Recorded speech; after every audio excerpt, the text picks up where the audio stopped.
And we are live. Slightly later than planned originally, but on the other hand, nobody's fixing a roof 6 feet away from my mic, so that's nice. In any case, hi everyone, good morning, good afternoon, happy time zones wherever you might be. I'm Emma, welcome back to The House of Hubris, here on twitch.tv/Saracent. No longer the only stream run by your reigning defending Jeopardy UK champion. God, can you imagine if I'd made it 2 more episodes and I could have just done that until they commissioned a new season? The possibilities. But on the other hand, welcome back to Pathfinder Wrath of the Righteous. There's a logo there. I pointed it. And then it goes away. There's a whole system.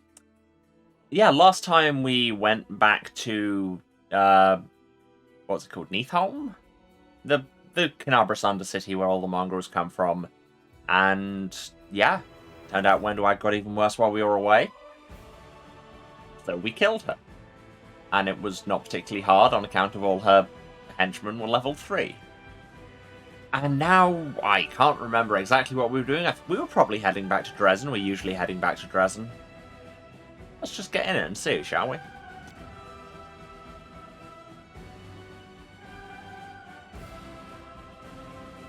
Boom, boom, wah. God, that menu music is just entirely burnt into my mind by now. Oh, right, we were not going back to Dresden. We were... What? No, wait. That's not ours. Where are we? We are in Dresden. Okay. No, those are our armies down there. Speaking of which, how are our armies doing for movement points? You were heading back to Dresden, presumably to reinforce? No, you were going away from Dresden. Presumably having reinforced. You... probably shouldn't be down here next to all these level 7 and demon armies. Just a thought. You explored this path. You also shouldn't be getting near all those level 7 demon armies. I assume there was another army here that we've cleared out. I'm going to say that that's the reason why all these low-level armies are here. God, I wish I could have bigger armies. Go home, I guess? Not quite. Army 3 is in Dresden, and Army 1 is also in Dresden. Do we have any... I could buy a bunch more convicts for them. And I will. 140 convicts. That's... I don't know. I feel like there should be some kind of joke to make about the castle justice system here, but it's not happening. Yes, these are just some gnome alchemists we just hired. Okay. So, what did we have to do? Yes, Koramzadeh was gathering an army and moving it to Dresden. Where was that?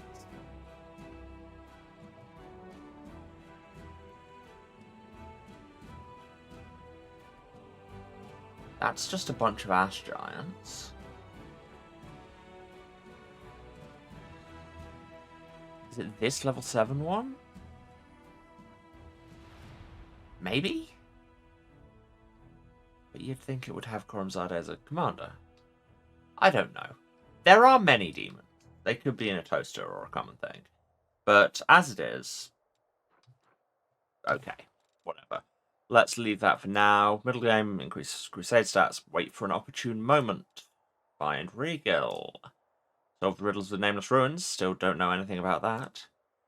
Wait. Blackwater Clan Settlement. I don't know where that is. Go to Grimwood. Winter Sun, which was awful and I hated it. Ivory Sanctum. Storyteller things. Wait for Kaelessa. Go to the Heart of Mystery. Okay. Nothing particularly excitingly new. Do I have any other teleportation circles? Oh, I teleported too recently. Boo. Okay, never mind that then. Why don't... I mean, I know Grimwood isn't saying this has to be done this chapter or it will fail, but on the other hand, it's a place I can get to. I could go back to Wintersun, but also I really don't want to. Ivory Sanctum's down there. Possible. I feel like that's that path. That's the core of the riddle, which could be interesting. So many decisions. There's the Heart of Mystery. I have no idea where the Blackwater settlement is. I really wish you could zoom this map out and or scroll it quicker. Right, so there's nothing else up this way, I don't think. Or if there is, it's not been put on my map yet.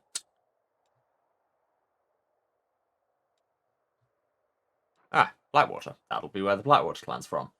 You know, that makes sense. So I'll give them that. Let's go here and check out the core of the riddle, assuming that's where that path goes. Guess we'll find out. This journey will take a day. So, cool, the Demon's Army is approaching.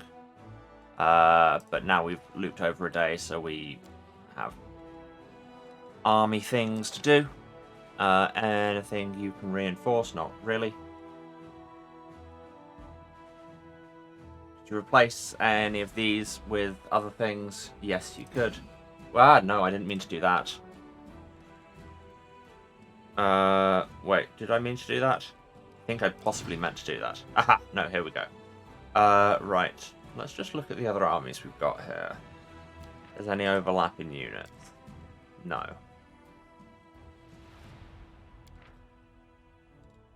Because, I mean, 6 marksmen aren't going to do you much. I'm going to move those over here. That was not the button I thought it was.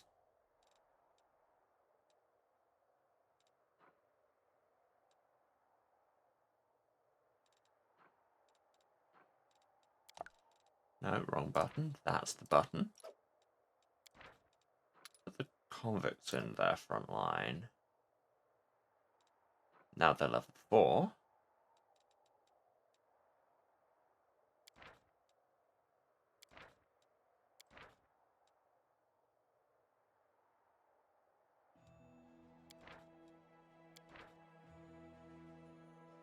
Are those sorcerers doing me much?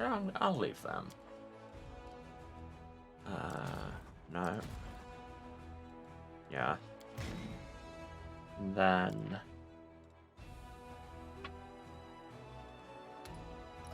give these the shield bearers. And these 6 marksmen can just hang around until I recruit more marksmen. Which, they are... no, they're not on my refresh. So that might be some time. Well, too bad for them. But yes, now you're a level 4 thing. And you're a level 5 thing. That level 7 is still looking too strong for you. See, you've got rangers. If you went back to Dresden, you could consolidate your rangers with one of the other things and also possibly pick up more scouts. That might be worth doing. To the Dres, as nobody calls it. But I'm going to start. Yeah, because they can consolidate their rangers with those.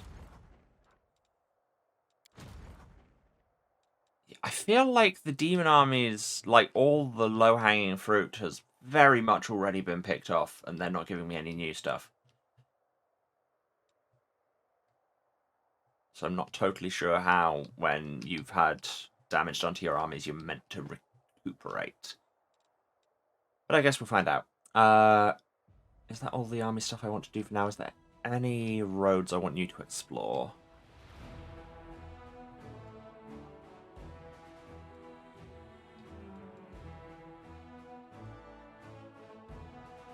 Maybe if you went there, just to map this road is apparently impossible. Why can't you use that road? Cool, great. Apparently that road was illegal. So anyway, as we were. There's Winter Sun, where we're not going for the moment. And we're all fatigued and need to rest. Great. One day we will get something accomplished. I promise. You're making some mulled wine. If you're so good at healing other people, how come you don't heal yourself? Of what? There's nothing wrong with me. I love Ember. just putting it out there. This tiny saintly child has my entire heart. Oh, we have more recruits. So, go back to army management mode. I mean, are we ever really out of army management mode?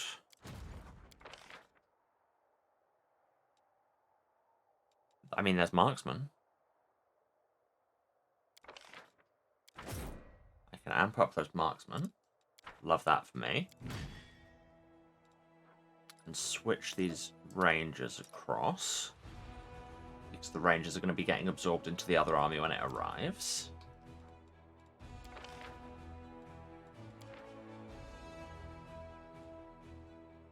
And there are more rangers there, also more houndmasters and more scouts. More mongrels here as well. If I've got 26 grand. Wait, what am I? Why is that going down? Why is the number on the left going down? I assume that's just like the maximum amount I could buy, but that's a really weird way of doing that. Also, I don't need materials points for these, I need finance points. Thanks me for getting distracted by the fact that you know how to read. Get some more mongrels. Gets this up to strength 4. Love that for them.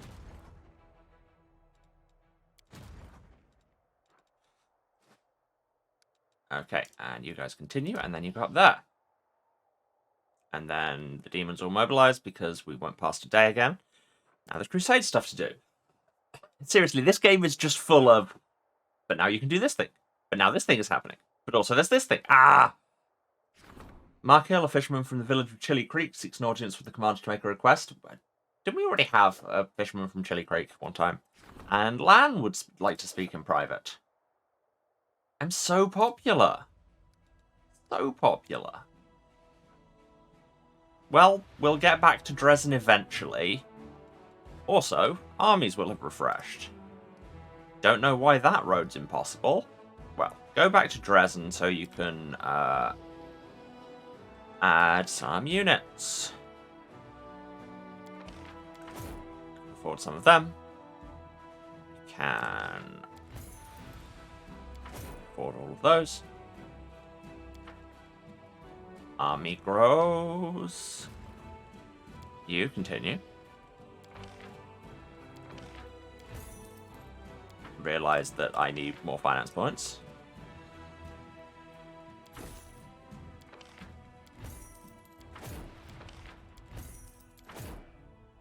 Haha. Now you are still strength 5. I swear you were higher than that. Oh, but also the rangers from that other army go into there. You are still strength 5. The rogues should be in the front lines, really. That's more like it. One day you may go above rank 5, but apparently that day is not today. But that 7 has gone from red to orange. Love that for me. I swear I saw a thing of like a tag for a level 4 one pointing off screen somewhere. Don't know where. Oh yeah, is that? I assume that's Kormzade's army, or no? That's not the one I was getting a pointer for. Is it that one? I guess. Yeah. Well, that's the one I'm getting a pointer from. Also, there is a rank 6 that we could probably take. It's just bugs, and we get chainmail of dragonfly. That's the nouns. Let's head that way. See what happens. Words that have never presaged anything bad happening ever, anywhere.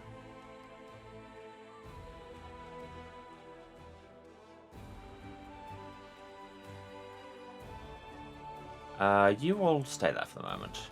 I'm going to continue exploring this way, which is apparently not going there, and we failed to sneak past some enemies. Terrible news.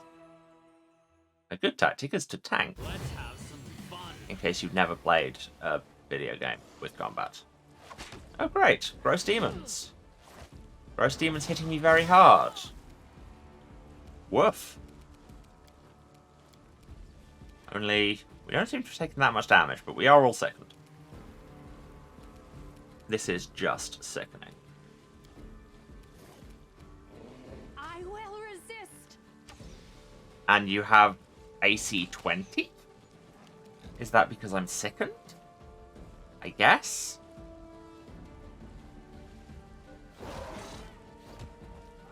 I mean, Ulbrich doesn't care about the sickness, he just rolls high, you know. It's a simple technique, but it works. Cover me, all right?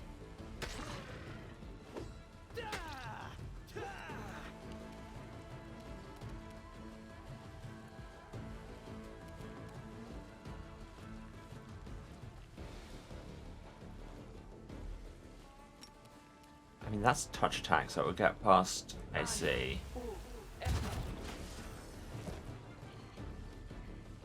Okay, well, it missed, but we also missed, so it was like a net nothing. Didn't get a thing saying that was going to do an attack of opportunity. Thanks, game. Our Bigitha isn't mounted. And why can't she attack?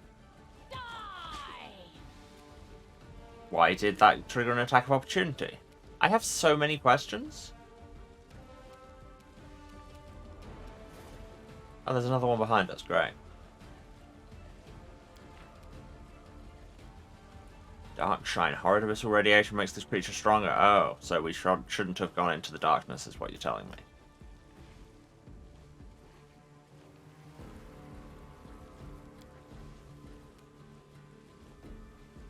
Oh, she was prone. That's what happened, was she stood up and then it triggered a thing. Should I just wild shape here?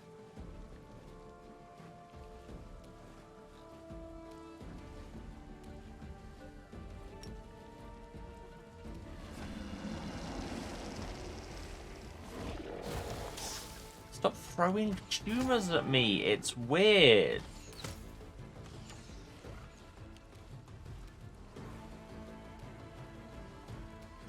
Oh wow, you are... like, Bigitha's nearly dead. You really need to start being our heal boy. I mean, you're always kind of a heal boy, but you know. And that AoE indicator is never going away, apparently. Right, Rushla's turn. Prepare yourself. I mean, this one's right here, but on the other hand, you can't roll worth a damn. Also, today is where I learned apparently you can't put coward in a Twitch stream title. Apparently that's a banned word. So if you were wondering why there's that asterisk in the title, that's why. Stab you or zap you? Why not both? Yeah, that sure is a 20 IC you've got going, but also we need you dead in order to get rid of the hole.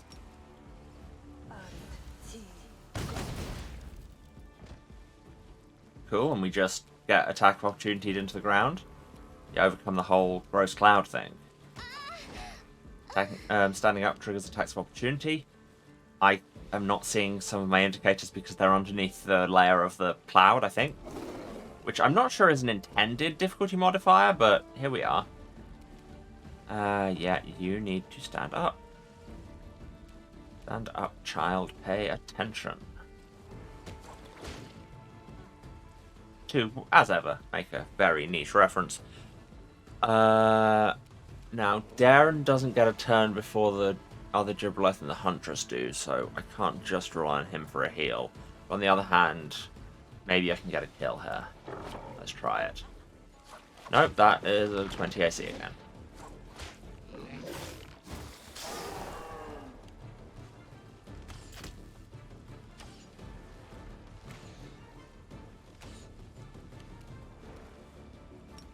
And heal. Everyone sort yourselves out. Contaminator gets a turn. And now we play Beat the Protagonist to Death. Yeah! Who got that attack of opportunity? Ulbrig, good job. Promotion for you. Now everyone will hopefully stop feeling ill at some point. Desna, guide my hand. Seriously, Desna, guide her hand. She can't shoot straight. Okay, you can death from above the archer. Because we know how terrifying archers are. But now she's nearly dead, so that's nice. You just have to get up. And then you can Scorching Ray her. Wow, 9 damage. Inspiring. Turn on your claws, and then just attack this. No, don't. Cool, just don't get more attacks because my mouse moved very slightly. Surrender or else. Yeah, that's still an AC of 20. Clyde, you're an absolute tank, please. Okay, Bigitha. Bigitha is down, but can be up. And it didn't say that would trigger an attack of opportunity, but guess it would. Cure serious wounds yourself.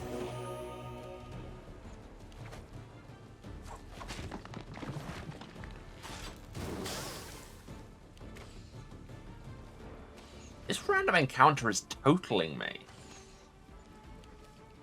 I guess I should have focused more on pushing back the corruption. I'm not healing the Gibberleth, am I? No, good. Yes, he's got selective channel, hasn't he? Arushale, please learn to shoot. Make your peace. No, no, okay, don't learn to shoot, sure. It's an AC 9, it shouldn't be that hard. Okay, she's dead, so there's that. Distract them for me. Stab that thing or not. Ember, do you still have claws up? Yep. Too late for apologies. But that's still a 20 AC.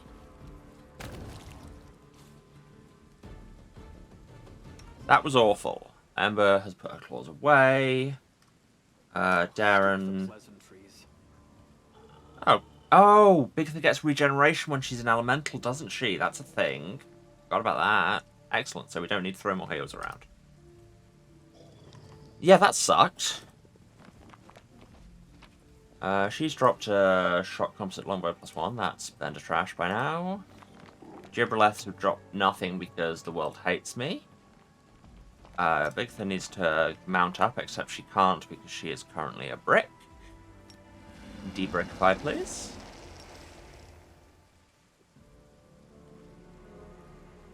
And where were we? Where's the exit? Get us out of this horrible place.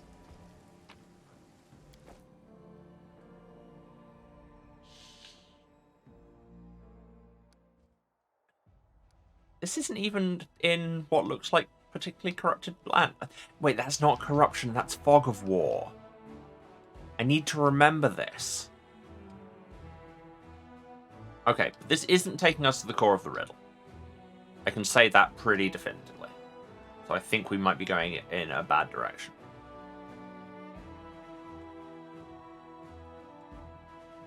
Like, it looks like it's just going to run out into this demon army.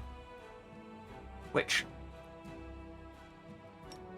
let's teleport back to Dresden, because I want to see... Because all the level indicators of the armies are green when I'm looking at them from my party. I can never remember if the party can effectively, like, actually remove enemy armies. Let's find out.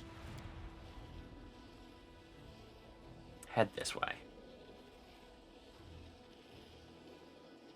Become tired. Demon's army approaches. Okay. No, that's the wrong button.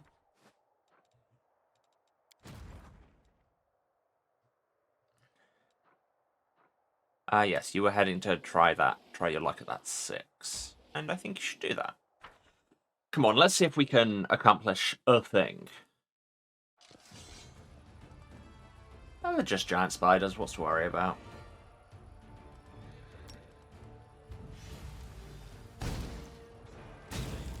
Now there's slightly fewer giant spiders.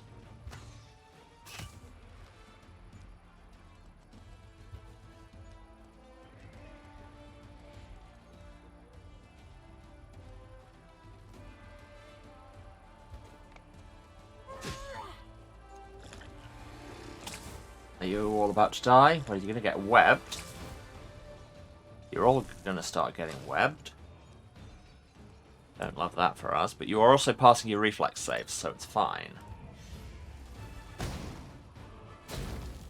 Cool, love that for me. And they're dead. Excellent. Get rogued. Get run around horsed. By Johnny Cash. What's that, Johnny Cash? Is that like Buddy Holly? I don't know. I'm making an old music reference, and I clearly need more detail.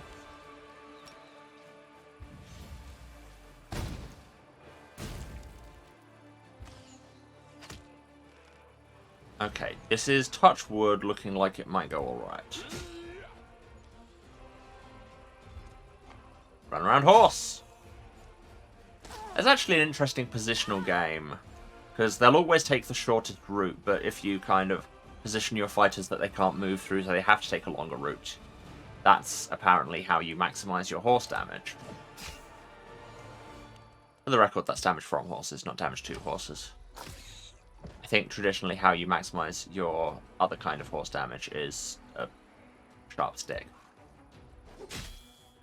Not sure why I made the rogues run around horse. It doesn't actually give them any benefits. But here we are.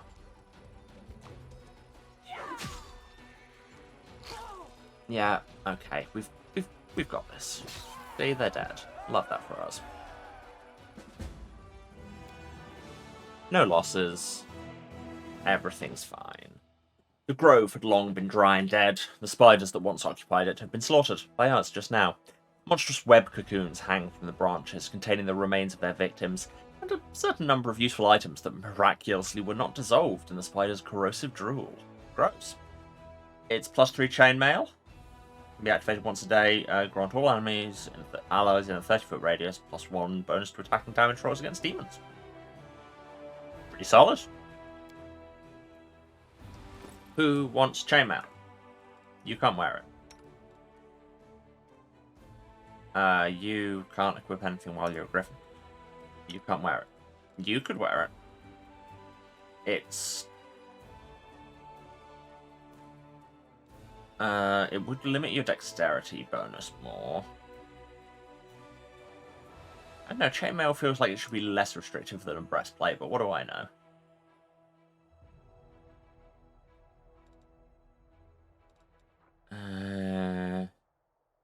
I don't know if it really works for any of these. I mean, maybe Darren? Only a slightly higher armor check penalty. You get higher armor class and better, and also that cool anti-demon ability. Plus it looks rad. And that counts for a lot with me.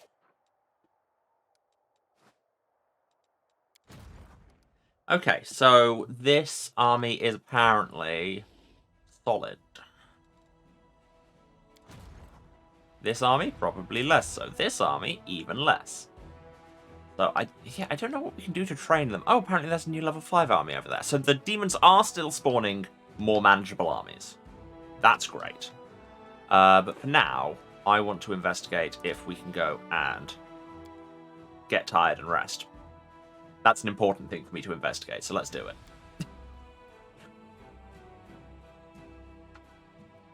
Oh, Brig, old buddy. Always dreamed of flying on a griffin. Will you give me a ride? I let you on my back and I'll be missing half my feathers by the end of it. Not a chance, lad. Keep dreaming. Shut down. I mean, he's not wrong.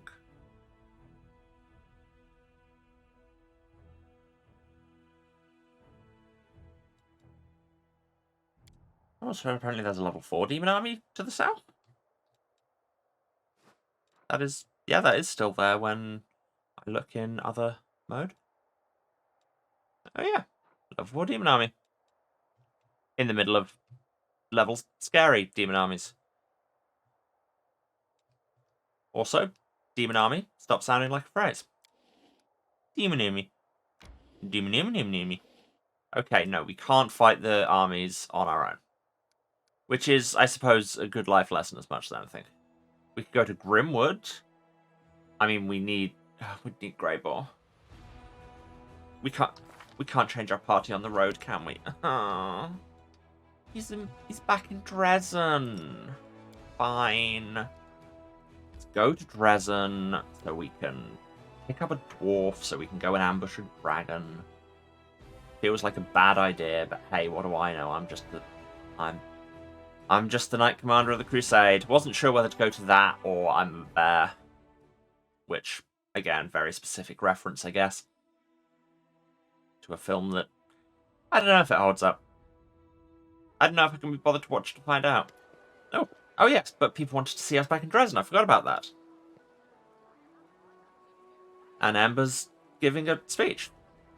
Some say that being a kind person is hard work, but most people can't do it. Is that true? Look at the people standing next to you. Don't you want to love those people? Is it so hard to smile at them? To say a kind word? To share with those in need? Don't you feel joy when you do something good for others? And isn't it wonderful when they do the same for you? Kindness is the easiest, most pleasant thing in the world. A crowd has gathered in the streets, and some of them just despawned over there. Young and old, civilians and soldiers, everyone's listening to the frail elf girl, captivated by her delicate voice as it rings out. And what about ungrateful assholes, huh? You do good for them, they just shit on you in return. Wait, I can't remember. Was I doing the bleeping out language bit in this playthrough? Maybe. Just don't be like them. And don't get angry at these people. They don't know what they're doing. Don't abandon them to their silliness and sins. Keep doing good and you'll see. Sooner or later they'll realise they were wrong. Again, our only options are good, lawful and evil. Where is the chaos representation? Shake my head. What's going on here? I'm just talking to good people who want to listen. That girl can talk. Of course, no one's going to live by our sermons, but listening to them is nicer than listening to bards and their songs. You're getting progressively more and less West Country at the same time. Random woman in the crowd. Speak for yourself, sinner. I feel myself getting better, kinder and more spiritual after every sermon. Really? Well, do a good deed then. Give me something from your shop for free. The end of the squabble is drowned out by the laughing of the crowd. I don't really want to do more good things, but also I don't want to be a dick to Ember. Fine. If this pushes my alignment, I swear to God. Dang it. I need to find more evil that I don't hate. Or do more good and less chaos and go into neutral good, except then I'll be too far for my trickster stuff to really work. Because I think you have to stay one alignment adjacent to that. Why can't I just have more chaos options, game? Thank you for your kind words. I'm not saying anything special. These are simple things. Everyone knows them. Come on, keep talking. One man claps his hands. The others join in with claps and cries of encouragement. All right, I was talking about being kind to your neighbours, and look, the commander decided to set an example. The girl keeps preaching. We'll die. And very soon. How can we waste our short lives fighting? So this is her companion quest, yeah? Wait to see how things unfold. What, with this sermon or in general? No, this dialogue is looping, so it must be in general.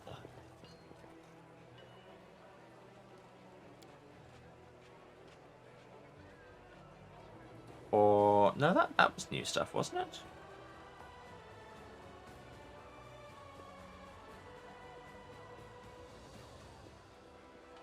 Hey, did somebody knock Amber over? No? Okay, maybe she just sat down. The people seem to like your sermons. Are those sermons? I just tell people things. Yeah, that's what a sermon is. Simple things. Anyone can figure them out. People are much cleverer than me. But they listen to me and say thank you after. I probably just have a pretty voice. Uh-huh. Right. Well, I had some people who wanted an audience, didn't I? So it's back to the Citadel, I guess. Once again, we attempted to do something, and then we got called back to Dresden for a meeting.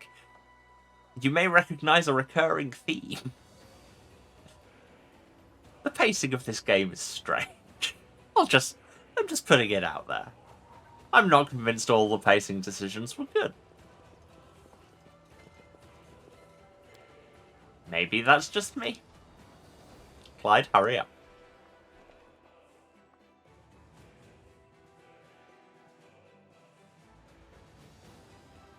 Okay, audience time. It's Lan. Lan's expression is apprehensive, but determined. I've got news. I've slaughtered every crusader within walking distance. Not literally, of course. I've been sparring with them. I came to say that I need a better practice partner, someone who fights with more power, more cunning. I'm sure we haven't seen the last of Seven Melech, and it's not like other demons are a pushover either. I need to get stronger, and you're the only person who can help. I don't know anyone who fights like you. I always watch you. in a non-creepy way, that is. You've beaten everyone here. Well, only the ones who agreed to fight me. Lan smiles and puffs out his chest a little. No exaggeration, an awful lot of them said yes. I guess they wanted to try to break off the Cave Freak's horn, but they got more than they bargained for. You always watch me? Lan lets out a laugh. I mean, I keep an eye on you, to make sure nothing happens to you. I know it sounds dumb, but I grew up in a tribe where we were always under threat. It was normal to keep track of where everybody was at all times, you know, roughly speaking. That's why I get antsy when I don't know where my companions are and what they're doing. It's like one of my tribe's missing and something's about to happen that can't be undone. That's called trauma. Yeah, fine, let's try it. The human side of Lan's face lights up with a warm smile. Thanks, this means a lot to me. I swear, if you lose, I'll never tell a soul. It depends. Can Clyde come? Because if Clyde can come, you're going down, puny archer man. If not, I never called you puny archer man.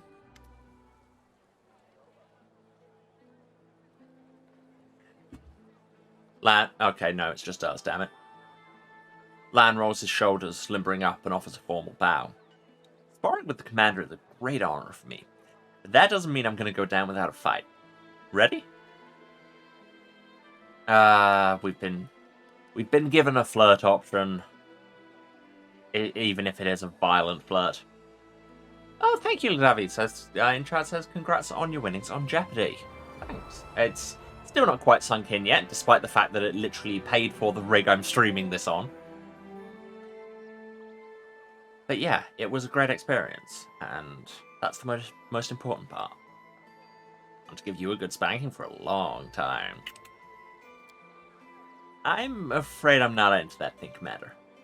I do like how sure you are that you'll even get close enough to lay a hand on me. Lamb winks at you. I mean, it's a fist fight. Of course I'm going to get close enough. What do you think you're going to do at range? See, you immediately got close enough.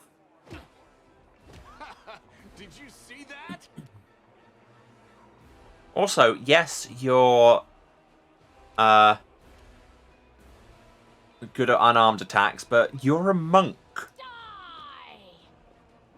That's literally your whole class thing. I feel like you've very much chosen a battlefield that will suit you, my friend. And I am not allowed to use abilities. So, this hardly seems fair. So you're just going to repeatedly kick me in the head to prove some kind of point? Yeah, it's just like local monk good at unarmed fighting. Film at 11. Out of my way. Haha! Landed a hit. Not so cocky now, are you? I mean, you're still going to win this fight, because I really don't have much I can do about it.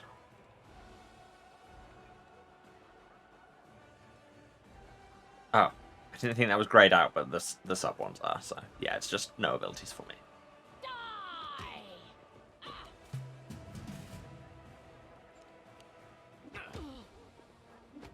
Look, I think we've proven the point and we know where this is going.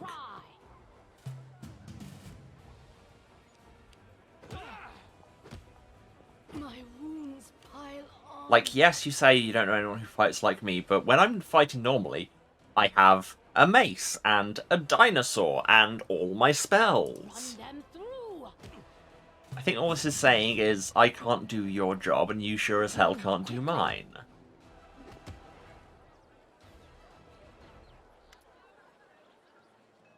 Lan is in perfect fighting form. His attacks grow more and more furious, his eyes gleaming. A smile plays on his lips. Well, do you yield? There's no shame in admitting defeat at this point. Yes, this is, like, fine, come and take me on in magic dinosaur jousting and see who wins. Lance stands over you, panting and disheveled, about 10 feet away. His eyes are burning, but not with triumph. It's as if he's suddenly seeing you differently in this position. I didn't mean to. I mean, I did mean to hit you, but, it didn't hurt too bad, did it? Yeah, you just showed me I could stand to learn how to fight unarmed. Lan laughs. I guess I should act like that was my plan all along, but really I saw this as a way to spend some time alone with you, and for you to teach me a few new techniques. But if it helped you, I'm glad. And, you look very pretty on the ground like that. What am I saying? I think we should leave it there for today and just act like I'm not Lan the smug cave rat and you're not a stunning warrior maiden who felled me with a single glance. We're just comrades who had a good training session together. Let's head back. I mean, that wasn't weird until you made it weird. But hey.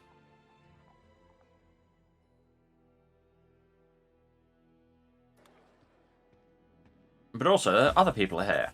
Oh god, Thabadine's here. Oh, and we have a journal entry for the Wayward. Good day to you, Commander. Thabadine is in a good mood, and as he smiles, his yellow teeth shine almost as brightly as the gold crown on his head. Yes, this is the king that we warped reality to make king because it was funny. Are you planning any new heroic battles? Good. Here's what I want to talk to you about. I remember something my grandpa told me. Long time ago. Before all this hassle began in Sarkoris with demons and other hooligans, there was an old witch who made moonshine. She was famous throughout the country. She made terrific liquor. My grandpa, the king, used to go to her, drink a moonshine, boast about it to all and sundry. Mouth-watering stuff it was. She's obviously been dead a long time now, but her art is still standing after all these years. How about you go over there and take a look? What if her equipment still works? The cauldron still... maybe even a bottle or two of the miracle liquor's left, huh? I know the way. Grandpa told me how to get there. But I'd need your heroic power to get past the demons. You up to it? Tell me more. I don't know her name. But she was a clever one. She was always inventing something. Of course, nobody liked having such know-it-all in Sarkoris, but they put up with her for the sake of good liquor. And then the demons came, and everyone forgot about her. Absolutely. Thabadine, you have my axe. I don't have an axe, but if I did, you'd have it. Now that's what I like to hear. Liquor's important for a soldier. It's liquid courage and gives us strength to fight. Alright, I won't distract you. Good luck in your battles. As you watch the king walk away, you once again feel an inexplicable premonition.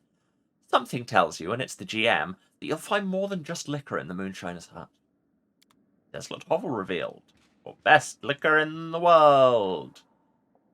Marco. Melissa's brother. So many strange, terrible things are happening here. Markel, a fisherman from the tiny, peaceful village of Chili Creek, enters the hall. I saw enough horrors on my way here to last a lifetime. But, of course, I didn't show up empty-handed. The whole village took up a collection for the war effort. Oh, have we met this guy before? He probably didn't sound like this. It's been a rough few weeks. It's not much, mind you, but it is something. We're just doing our part, however small, to help you in the war.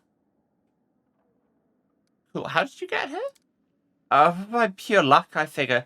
You're surrounded by all this horror. Man's dead, the trees are all gnarled and twisted. There are monsters roaming around everywhere, ready to jump out at you any moment. Oh, thankfully I ran into a Crusader patrol, and they brought me here. If it wasn't for them, I would have ended my trip in the teeth of some nasty beast, that's for sure. How's the village doing? Oh, everything's been peaceful and quiet. I get wistful just thinking about it. Now I'm kicking myself for being such a fool. Why didn't I just stay at home? What was I thinking, dragging myself all the way out here to the Whirlwind? But you know, it's just not right, sitting at home, quietly, hiding behind the heroes who risk their necks for us every day. So I decided to pay you a visit. How's Journal, who I vaguely remember? Oh, he's settling in, that's for sure. Almost one of us now. Heals the sick, fixes the nets with the others. Before you know it, he'll be learning how to swim. Fisherman chuckles good-naturedly. Do you want to stay? It sounded like the road was bad. No, thank you. I hate to say it, but I'm no crusader.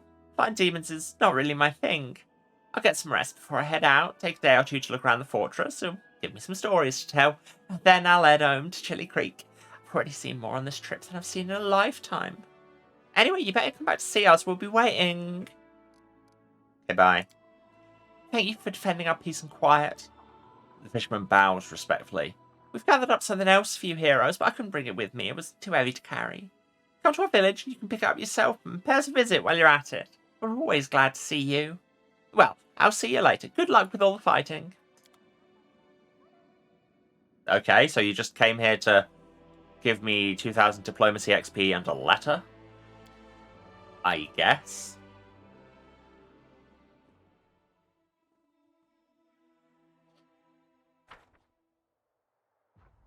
Name it. Oh, Didn't really mean to go into army management here, but I guess that's what that button does, I suppose. Okay. Baroness. Sort. Yeah.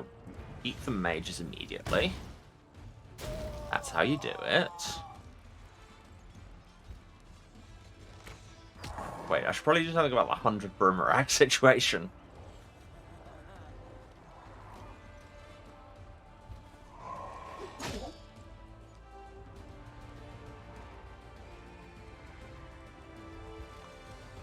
Come on. Yeah. Clear out.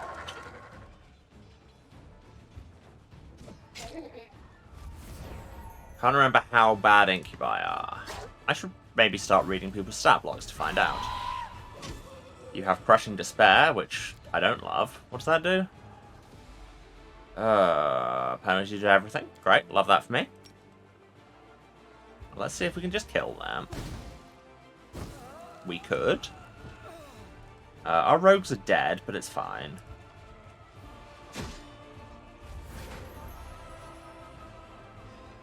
Run around. Horse. Yeah, our rogues are all dead, but we'll be able to get them back. Mostly they function as a distraction. Run around, horse.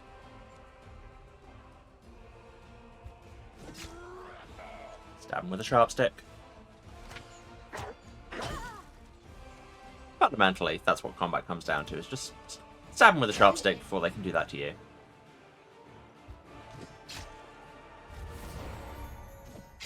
At the end of the battle, whoever has more sticks in them is the loser. That's the traditional system. Aha! Take that, Koramzade's army. No losses. Ayo. And now I get the thing telling me that I got best liquor in the world in my journal, which I know. Repelling the assault. Errand complete. Love that. Just did that. That was the assault. It was kind of mid. Honestly, demons. Okay, so we're still working on all of that. We don't need to distribute provisions. Our morale is still fine. Oh, you can go straight to army management from here. That's what that button does. Well, TIL, I guess.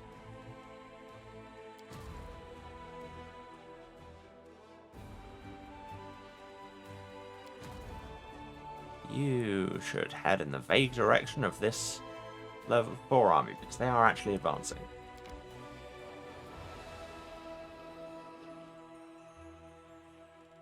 And this army can stay there for the minute.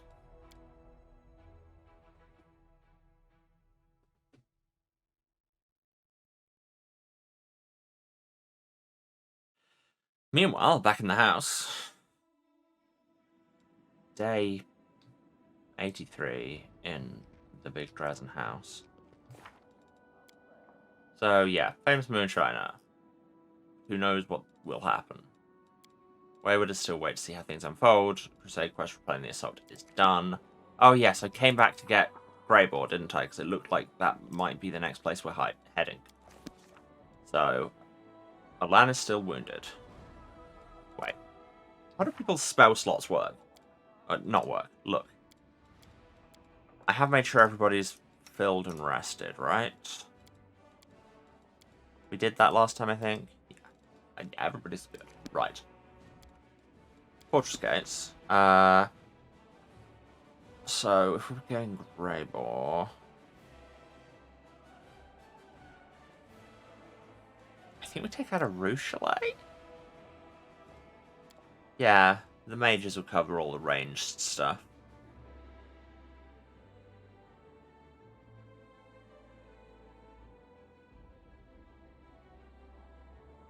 Yeah, I think that team looks good.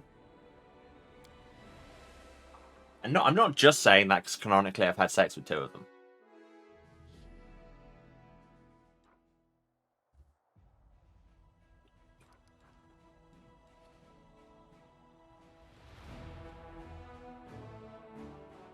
We could do with... Tell you what, can I start building some things in Gloomy Gorge to hopefully expand it into a bastion so that we can have a teleporter?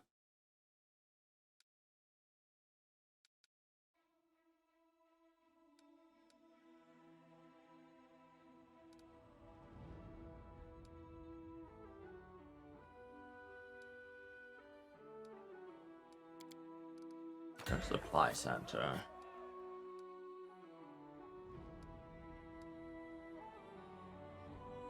And just some things to boost army recruitment.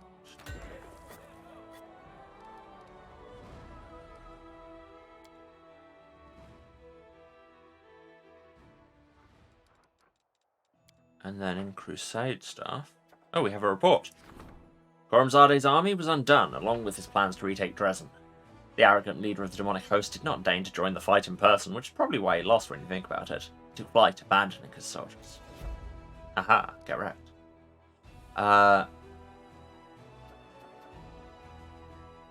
Right, we can't currently expand an outpost on account of we're busy printing merch. Fine. That's fine. And we spent everybody's movement. Yes, yes. Cool. Okay, so you guys can head this way. Go west for 17 hours. Okay, that was the end of a day. We have new Crusade things to do. Buy a cloak to support the Crusade. The Crusade themed merchandise is a huge hit. Finance points income increase. Love that. Strengthening the chain of command. Ah, it's a rank up for leadership. Outpost to Bastion expansion, we need more materials points. Which... I mean... we can afford.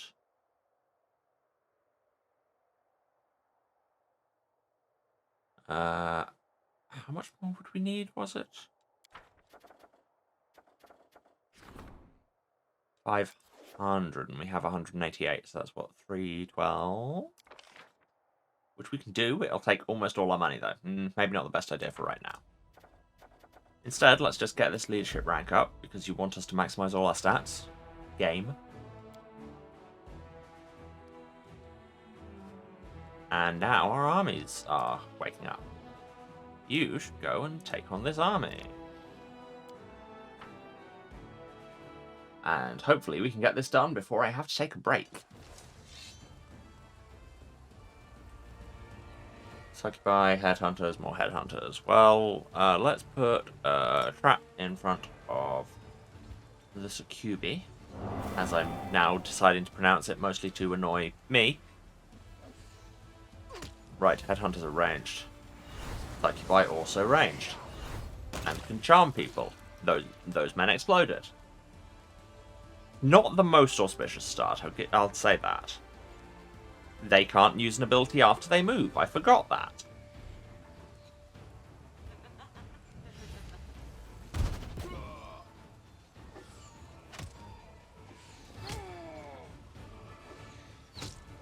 This was a terrible idea.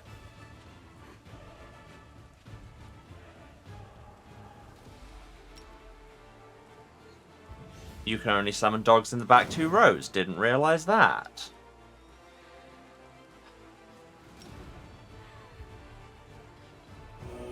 Cure the convicts, and they will advance, I guess. Dogs will also advance. Sorcerers will advance on us. All my convicts will die.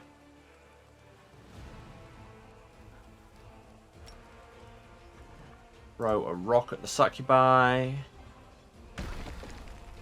Well, that was something. Dogs.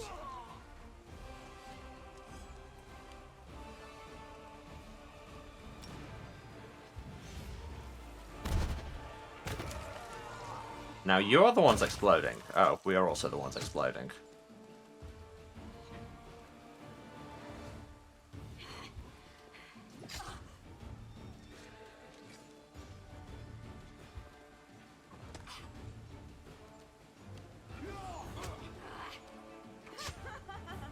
Okay, we might be able to save this.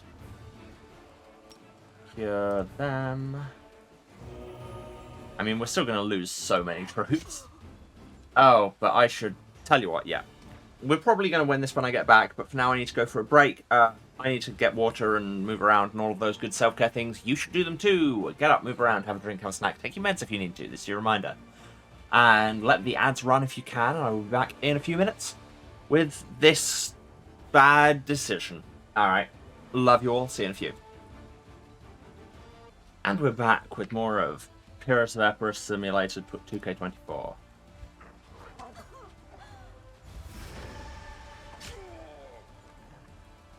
Well, at least they've got low morale. That's something, I guess. We probably shouldn't walk over this trap. I don't know if we will trigger it, but the chance is there. Of course, that's sad. If I don't, I can't get to them. Let's find out. Nope, cool, we can't trigger our own traps. It would have been very on brand if I did, though. We all know my only weakness is me. Hurrah! Most of our army is dead. Now we got all our alchemists back. I forgot we had alchemists. Oh, that'll be why the rogues died so quickly, because they were alchemists. We lost all our 140 convicts, though. And most of our sorcerers. Great.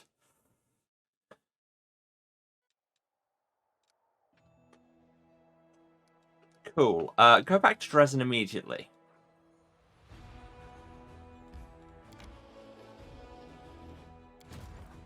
Yes, here's the other army I thought you were. There's my problem, is that I'm mixing my armies up. There are more sorcerers, marksmen, and mongrels at Dresden, so there's that. But also, we have so little money. But we can fight these demons, that should be fine.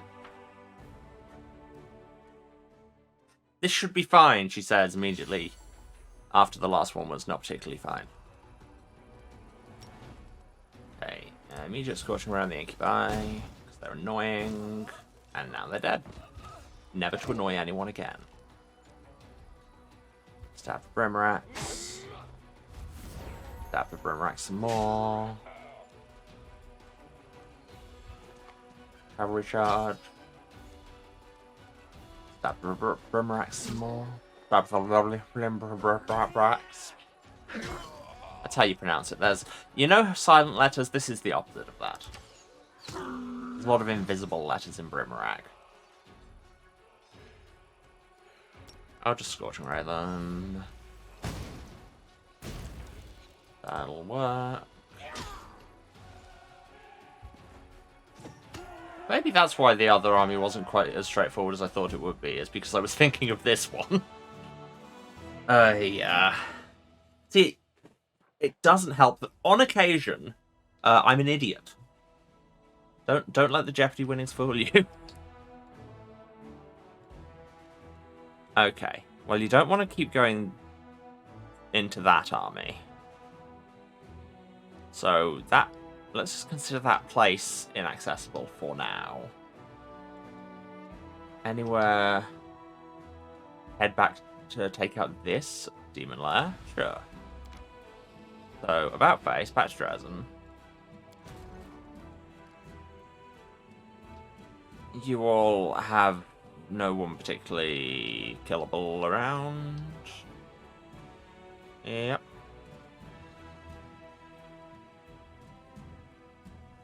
So just hang there, I guess. Yeah, I really can't afford to buy more mercenaries. Okay, now, let's keep going the way we were going. Can I remember where we were going? No. Oh, we were going to do Greyboar's thing, weren't we?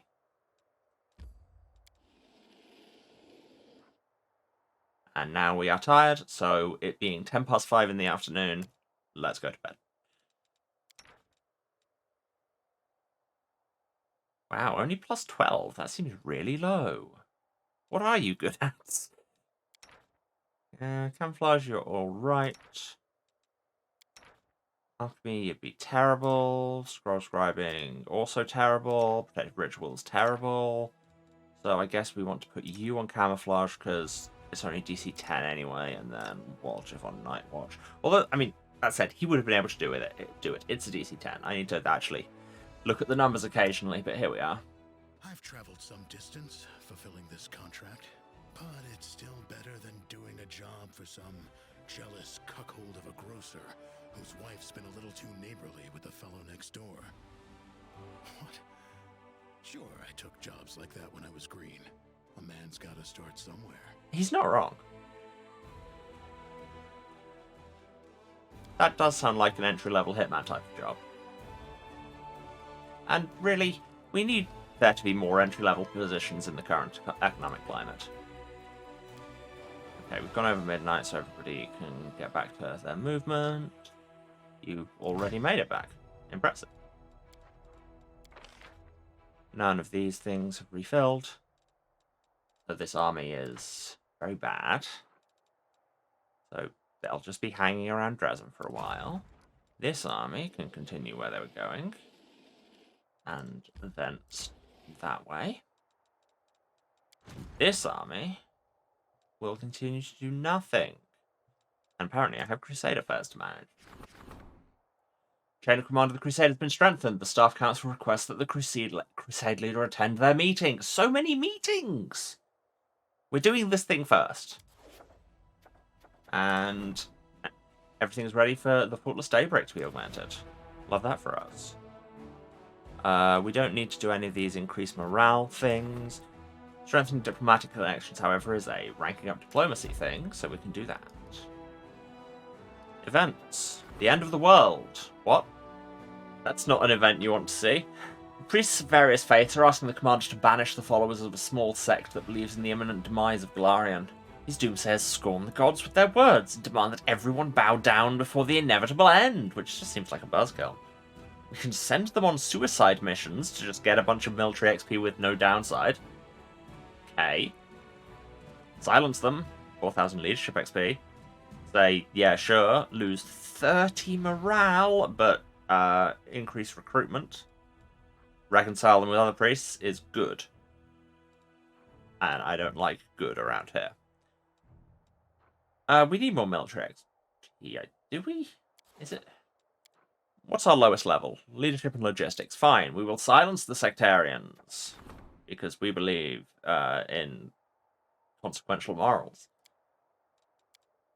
Subverting discipline is prohibited. The officers silenced the sectarians with cruel punishments, and the latter were forced to admit that in the army the commander decides where and when the world is going to end. Yeah, that sounds about right. And then chanting the faultless daybreak. Priests of Sarenrae immersed in meditation received a sign from the goddess.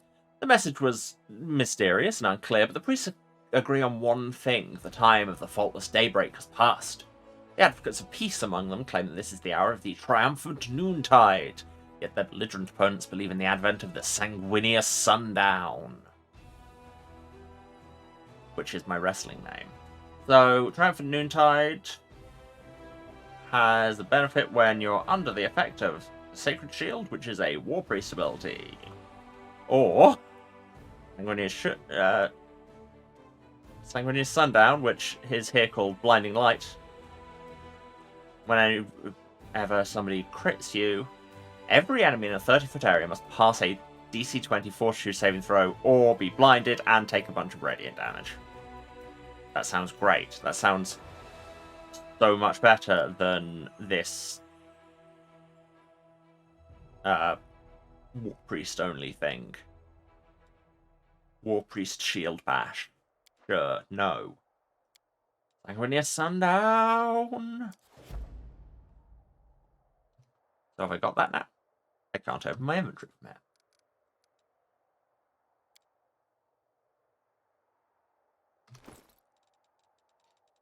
Have I got that now? Didn't realise the bit where they unequipped all my stuff because I was fighting Lan. Stayed. Okay, right, let's refill everything. I was wearing Darren's necklace, which doesn't do anything, but it's nice. I had this belt of physical protection. I was wearing... Was I wearing the armor of dispersion? Oh no, flowing scales, that's it. Oh, Lan's unequipped all his stuff as well, hasn't he? Oh, idiot. So, normally I would be using the Divine Protector, +2 Mithril Heavy Shield, DR5 Stroke Magic, +3 Mithril Light Shield, same armor class, still Mithril, has this cool effect, yeah. But I had all these cool tattoos. There's that, at least. What was my main weapon? It wasn't the Tyranny of Mind. It was a flail, wasn't it? Ah, Demon's Terror. That was it. What else did I have on? Enlivening Leadership. Protection plus a lot. Love of the Ambassador.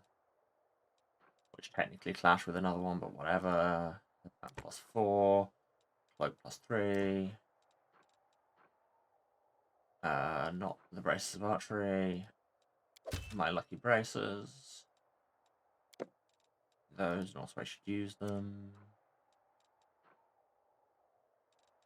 Yes, technically it's a non-stacking bonus, but whatever. All my pets.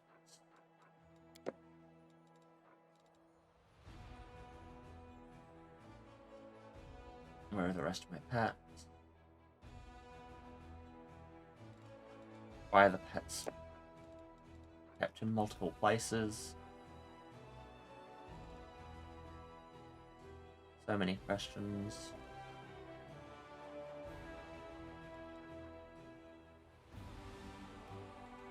I had this druid shirt.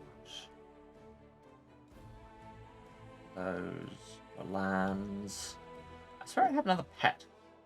No, I had the of House Vespetilio was my other one, but I mean I always forget to use it, but the option is there. Where the hell is it? There. Do I not have any boots on? I must have some boots. Do I seriously not have boots? Have I been doing this whole thing in my socks? Is nobody wearing boots?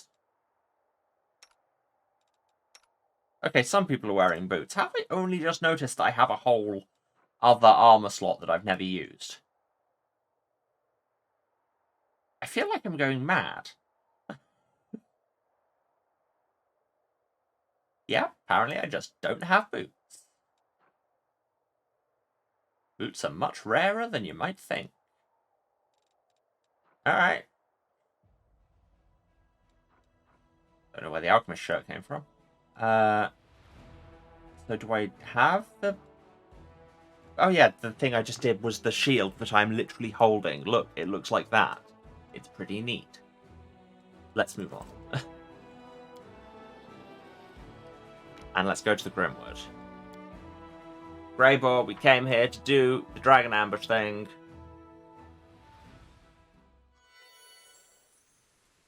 It's been nearly an hour and a half into the stream. Let's actually accomplish a quest, perhaps.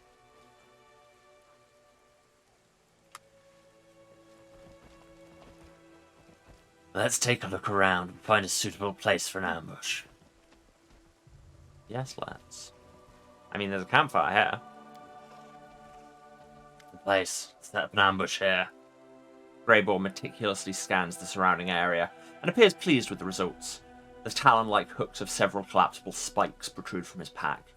The dwarf produces a small, tightly wrapped bundle from his pocket, and its pungent smell fills your nostrils. Over here. This is where we'll set up an ambush for the dragon. Let's light as many fires as we can, so she thinks there's a whole caravan staying here overnight. You be sure she won't resist such easy prey. Are we luring her in? Not like a group of careless foragers.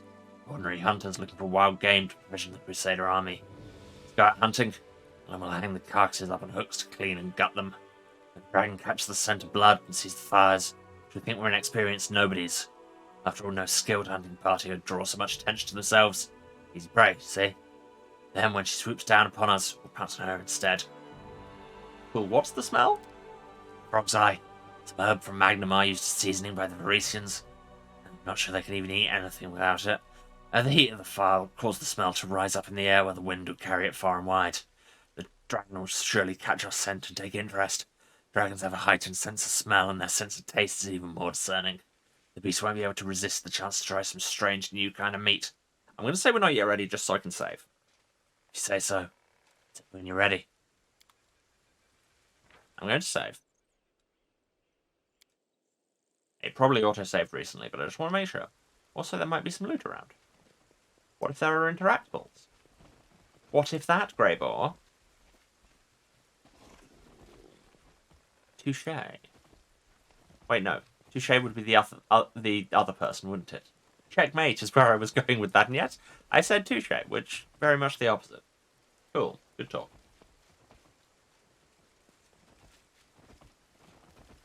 Okay, Greyboar, your point may have been proven. There do not appear to be any interactables beyond this one campfire. Alright, let's go. Let's get started. Dwarf nods his approval. He's calm and composed as he registers himself for battle, but his eyes shine with excitement. This is going to be a fine ambush. 15 hours later... I can see her, Commander. Ready to fight. Sound the alarm. Hey, it's that dragon. I mean, she's completely bodied us every time we've run into her before, but I'm sure this time we'll be fine.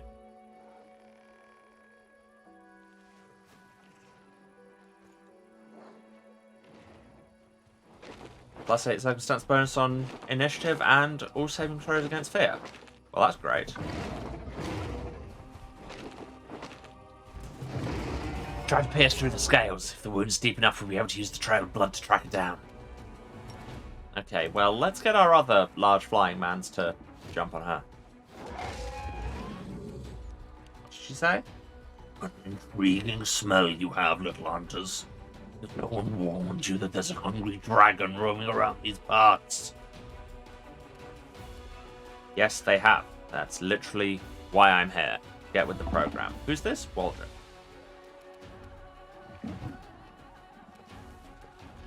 What can you do? She's still level 25, so don't take her too unseriously. Just imagine this up for a moment. Fails to overcome spell resistance. Great. Love that for me. Study this target, which, like, you told us to come here. You should really have already studied the target. Just a thought. And then charge her. Don't have a charge path. How weird. How weird. Really weird way of saying that, Greyboar. Out of my way!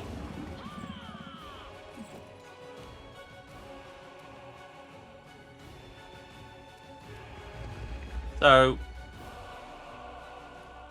what do you mean I can't do an action? Because I've moved an inch more than I was allowed to. Ugh.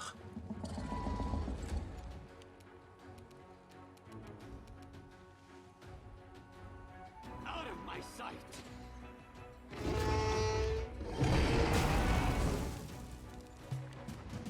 Yeah, it doesn't feel like she's been particularly nerfed. You're trying to ambush me, you pathetic parasites. This upon yourselves.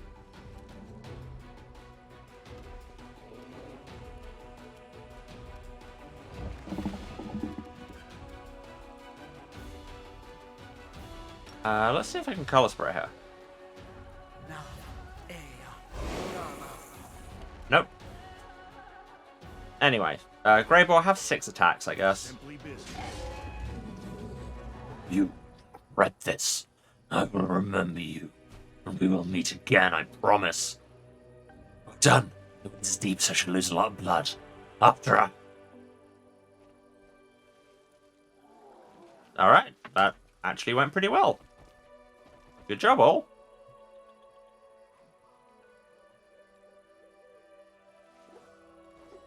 Darren, maybe just throw a channel down.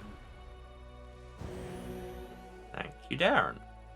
So, has she left this area entirely? Oh no, there... Yes? Okay, yeah, we need to leave.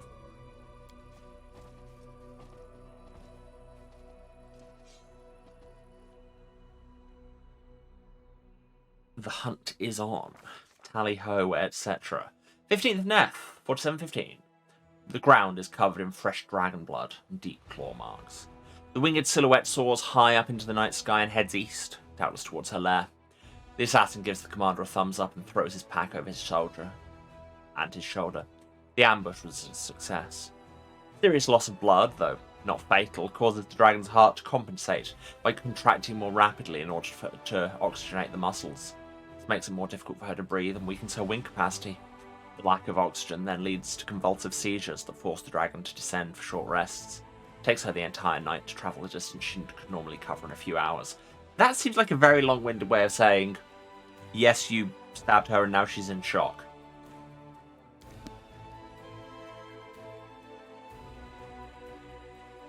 Wait for the bloody trail. I don't seem to particularly have a path for. But it's close to Dresden. Haha! You are moving slower than normal and we can teleport.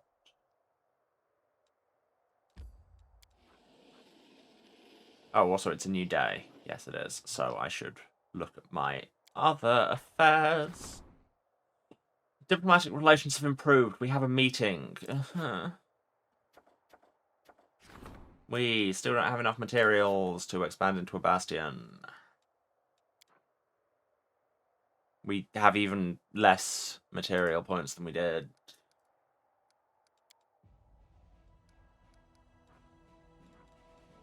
Meanwhile, my armies say...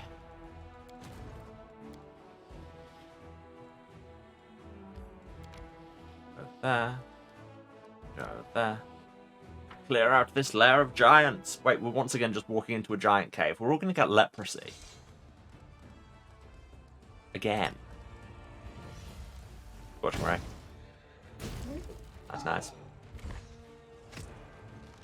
But that's nice. Rogues, just hang there for a minute. Hang fire. Cavalry charge! Kill precisely a thing. Oh, nice. Spear. Recharge.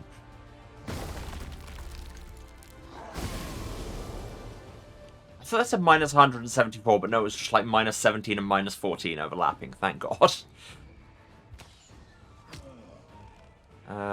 Let's just skip to the end. Scorching Ray. Nice, nice. You advance. You hit them and we win. See, that went better than usual. And to my knowledge, we didn't get leprosy. The scarce possessions of the wild giants may still prove useful to the Crusaders. This time, the soldiers found something truly interesting among the piles of rubbish, bones, and primitive tools. A pair of impressive tusks wrapped in a scaled hide. Must have been kind of a relic for these monsters. Chill roars, hide, and tusks. Okay. And also this +4 strength belt. Which is, you know, nothing to sniff at. I don't think there are really any armies we can take. So, hang fire, I guess? Okay.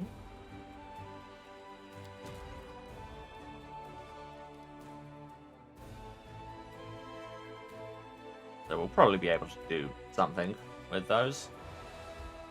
Path to this location is unknown. Yeah, you haven't even given me a path stub. Game? Ah, we just had to move to this point, apparently. Also, will that belt of strength +4 be better than anything anyone's got on?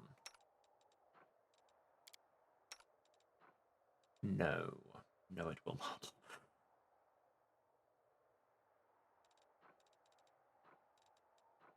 Oh no, that was for land.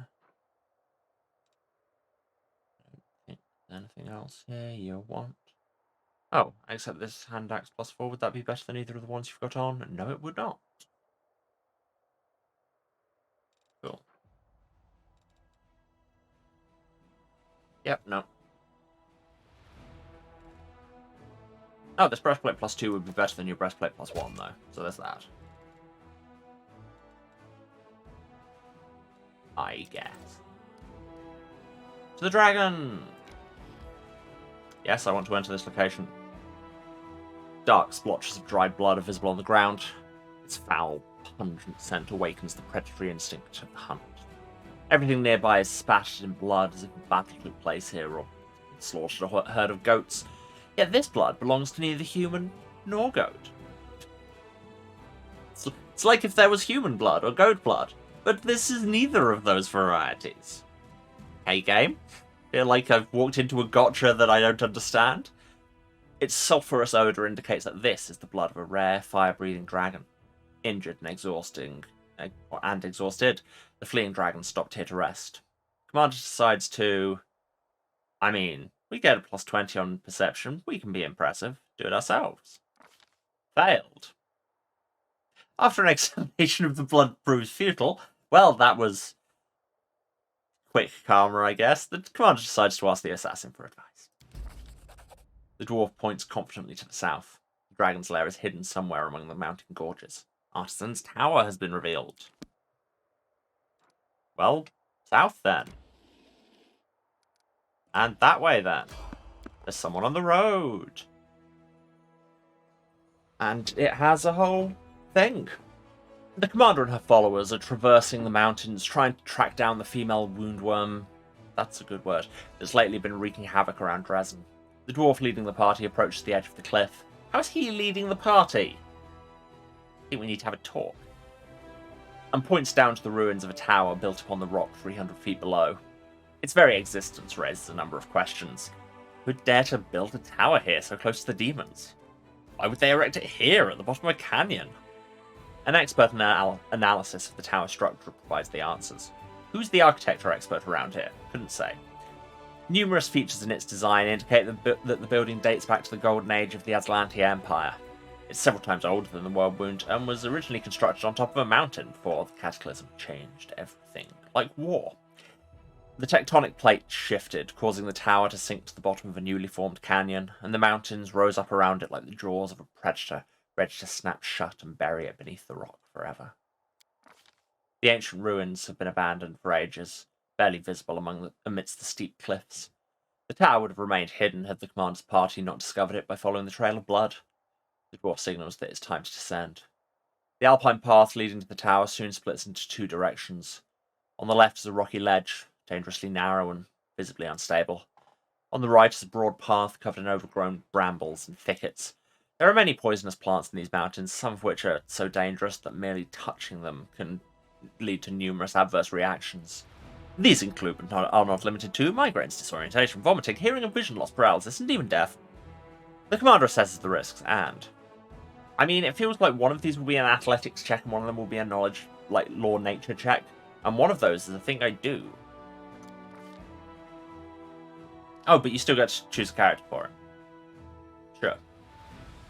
The commander decides to take the path to the right, which leads through thick foliage and overgrown bushes, most likely full of dangerous vegetation and possibly even carnivorous plants. These plants are difficult to distinguish from their less hazardous counterparts, and only a skilled botanist or a wild animal native to the area might know which specimens pose no threat to humans and which ones must be avoided at all costs. Commander, well, I have a plus 33 law nature. I think I'll probably be fine. Orders the most knowledgeable member of the party, herself, to lead the way. They'll be able to recognize the poisonous plants and warn the others. Do I want the plus 6, the plus 6, the plus 3, the plus 2, the plus 26, or the plus 33? Bigitha Lord's extensive botanical knowledge allows the party to get past the poisonous bushes without touching the blood-sucking vines that obstruct the path. Love that for us. The path comes to an abrupt end. A recent rock slide has destroyed this section of the trail, I don't know when this turned into a choose-your-own-adventure book, leaving behind only a few footholds for those brave enough to attempt the crossing. The commander's allies hastily tie themselves together with rope, hoping to prevent a fall if anyone loses their footing. The dwarf silently indicates his mountaineering equipment. That if they choose to climb down the mountain cliff, they'll be able to get back onto the path and avoid the dangers ahead. The commander orders the strongest of her companions to lead the party's descent, orders the most agile of her companions to carefully lead the party down the slope, footholds and stuff. So that's 27, and our best is a plus 22 from Ulbrig, or 29, and our best is plus 25 from Ulbrig, which is rolling a 4 rather than rolling a 5. Ulbrig! Assisted by their training and combat experience, the party climbs down, slowly and steadily. Ulbrig does not panic or make a single mistake, as he skillfully leads his followers through the treacherous terrain. Eventually they reach a secure rock ledge. With a cry of warning, the dwarf points to the sky. Giant birds of prey circle ominously overhead. Their beak morphology indicates their carnivorous nature, wow, we are a quizzer, and their large size suggests they consider those climbing down the cliff to be prospective prey. It's common for them to fling their quarry against the cliffs and then feed on the carcasses. With ear-piercing shrieks, they swoop into formation and dive down to attack.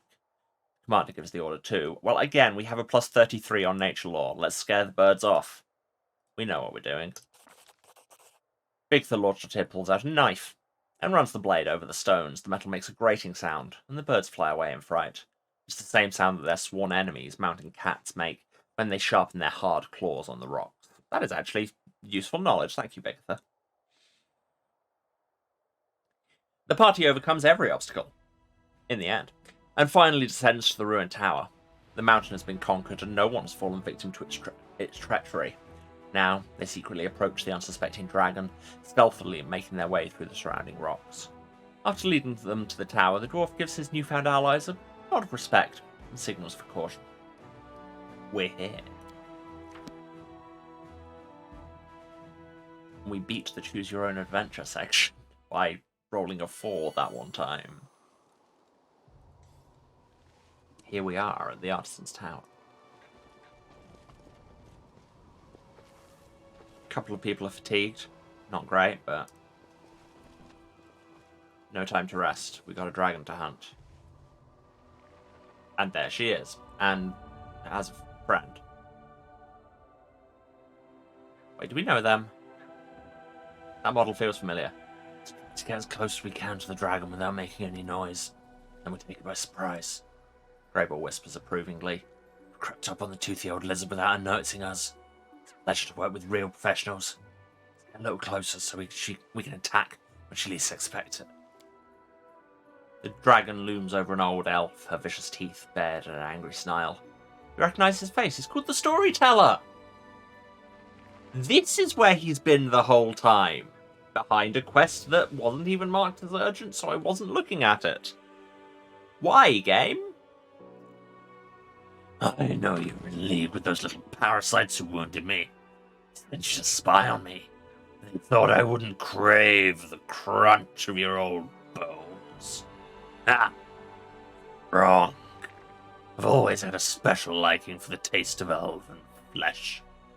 I do love to play with my food. What can you offer me in exchange for your pathetic life? Perhaps I won't kill you if you manage to impress me. Storyteller is pale as a ghost, but he stands strong and doesn't lose his nerve, though his voice trembles slightly as he speaks. as a story. Stories are all I have, but some of them are priceless, more valuable than any treasure. This I can offer you in payment. Stealth 20? Well, Waldrip has got that handled. Let's wait for an opportune moment. Most of our quests tell us to do that. I have a peculiar item on me. Its previous owner was quite sinister, so I think you'll appreciate this story. The storyteller produces a small bundle from his bag and opens it to reveal a golden signet ring. As he holds it up in his shaking hands, the old man's voice suddenly changes. His tone grows shrill and angry, taking on an exaggerated quality as if doing a mocking imitation of someone else. Everything in this throne room is so cheap and vulgar. Jamandi Aldori knows nothing about luxury, another sorry provincial excuse for an aristocrat. And yet, I still must bow my head and smile politely at these sword-wagging half-wits. These poor souls have never known anything more luxurious in their life than this rural parody of a palace. I must convince them that I am at their mercy. Ha! Soon they will all beg me for mercy, but I'll see that they're given none, or my name isn't Tartuccio. But look at these foolish idiots who want to become a baron. A parade of louts, a whining, bumbling bore, more beard than face, who drones on, an insolent, unwashed wench, carrying around a dull gardening tool as her weapon of choice. An undead sadist carrying an endless amount of emotional baggage from her childhood. She's actually alright, to be fair. But as for the infuriating halfling who never shuts up. Is this a different, I'm assuming this is a reference to a different adventure path than the characters therein? This wasn't Kingmaker, was it? Maybe it was. Maybe it was. How I long to take that little journal of hers and shove it into her blabbering mouth so she'll choke on it and be quiet. A worthless creature who clings like a limpet to someone far more important. My greatest rival. A dark horse. Well, consider this entire performance dedicated to you. The old elf is out of breath, and his diminishing voice becomes harder to discern. We could continue to wait for the right moment, but also there's a chaos button. Ah, this story sucks. Let me tell you something way more interesting. Once upon a time. Yay, we're back to chaotic neutral. Love that for us. The dragon turns towards you in astonishment. What? You again? He sent this miserable old dotard to distract me with his chatter while you sneak up on me. I won't let you hurt my friends. No, but we saw an opportunity to do something funny, so we did it. That's our life. Now, you've probably got fire resistance, but Ember's got... You've got fire immunity.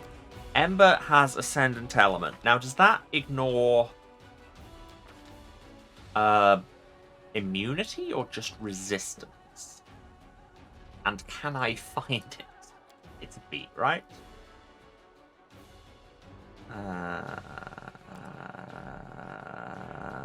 Nope.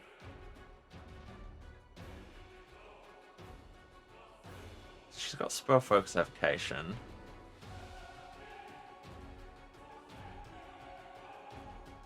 Abundant casting. Ascendant element fire. Can no longer be prevented or reduced by resistances or immunities. Love that for me. Have a scorching ray. You feel that? You feel that? That's what fire feels like to everyone else. I beg you, don't let us set the tower on fire. I must learn more about this place and study the books that are inside. I mean, I'll see what I can do.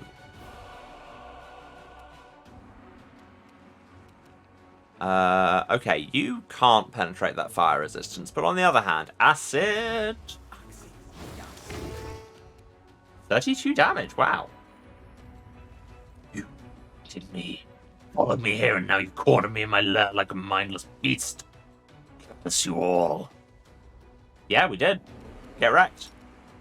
Also have this Griffin man drop on you. Haha. What's that effect she's got? Oh yeah, disorienting injury, because Wardrobe hit her. Also, she's bleeding. Legend. I mean, that would be the whole bit where we stabbed her and then followed the blood trail, I guess. That makes sense. I will see to your demise. Or not. I may instead miss because it's a 20 AC. Steady target. What do you mean you can't walk any further? Why can't you walk any further? Sure, okay. And then we all nearly died.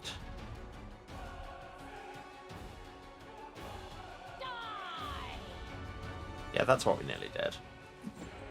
You do still have very high ACs.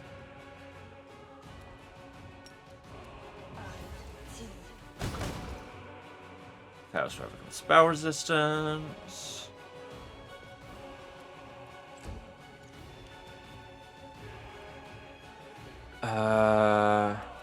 What big hits do we have? Vampiric Tap. And F notch to you too. Fails to overcome spell resistance. Well, we tried. I'm finished with you. I'll pay a visit to your pathetic town and burn it to the ground. Prison will burn.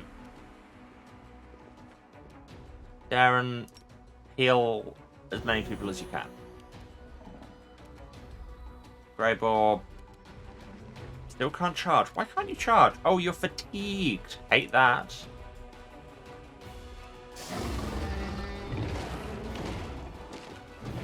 And then she devoured Ulbrid, who is now on 1 hit point from his 173. Oh yes, because he's got Last Stand. Excellent. Forgot he had that, but I love it for him. Hear you cry. I should maybe have saved before I came in here. What do you have that's big? That's affected by spell resistance, and it's not evocation, so...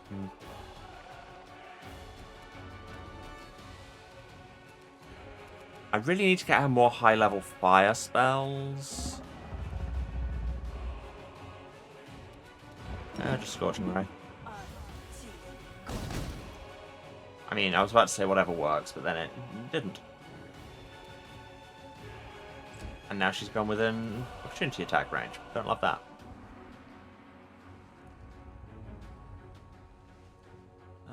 Anything else exciting we can do?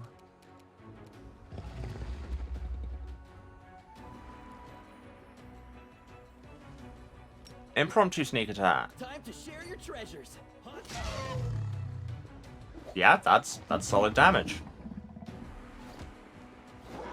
Can you rest now? Get off me, you vile parasites! How about now? So much for cornering her in her lair. Don't let the dragon get off the ground, she'll set everything on fire! And she's hasted.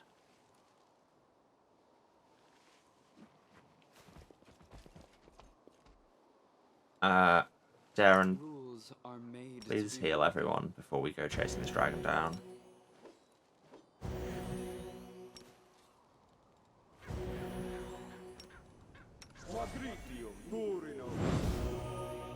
Okay, and I feel like this is going to be a failable thing, so I'm just going to save, because, as I've said, I say I'm not a coward, but occasionally I am.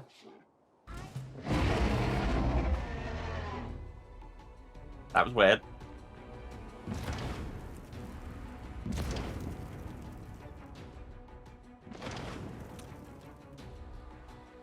Thanks, camera. Oh no, everything's burning! The books are burning! It's all lost!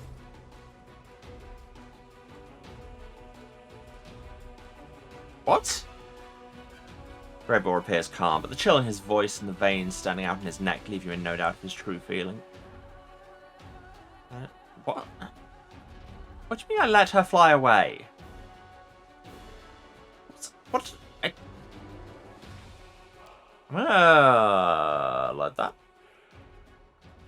I really hope I don't have to go further back, because my last one was like before I ambushed her in the first place, I think.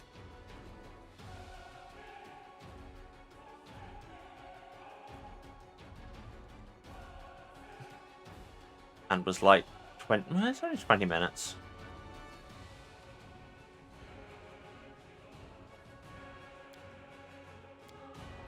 Did I spend too much time healing?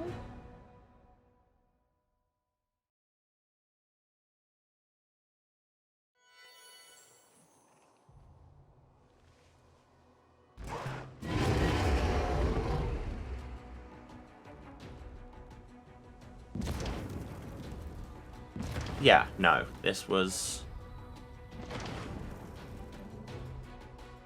This feels bugged? Okay, fine. Let's load the other one. Am I about to look this up? I think I am. I'm, you know. Oh, it was going into this battle with the Ash Giants. Ugh. Alright. Well, while I do this, I'm going to...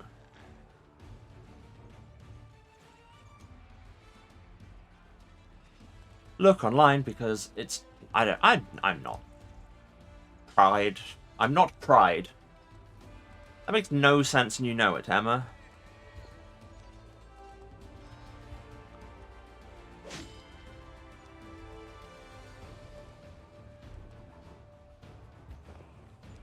Let's do all of this again.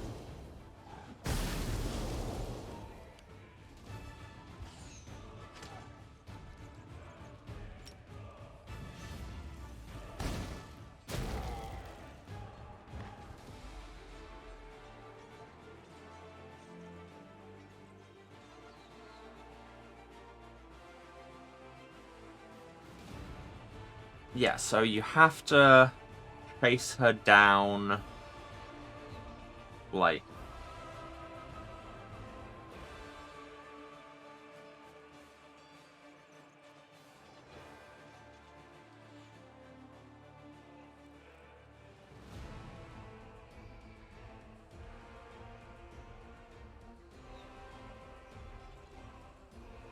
do the thing.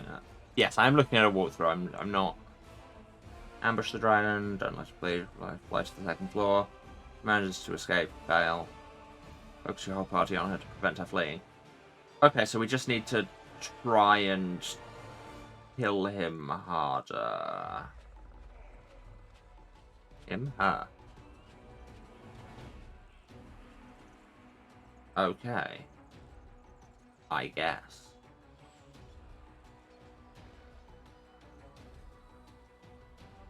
Just do it better is, it turns out, the real trick here.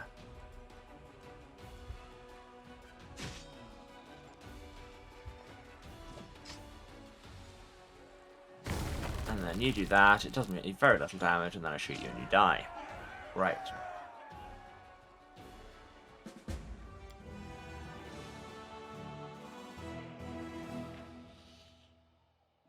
We get this belt.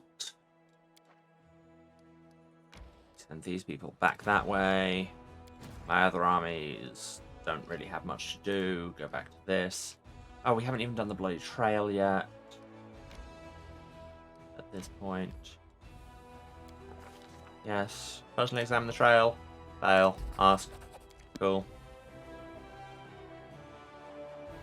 Did I move around some equipment?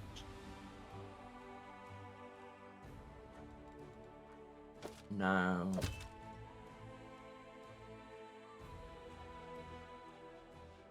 I think you need anything else. Okay.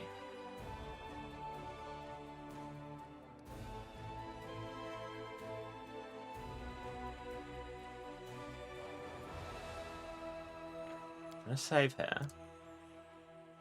And now it'll go a lot quicker because I won't be reading the entire Choose Your Own Adventure section.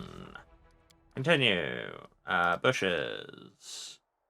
Get through the bushes with my amazing nature knowledge. Tell Ulbrich to get us down this cliff, because he can fly. Amazing nature knowledge. Cool. See, that went a lot better. So yeah, we just need to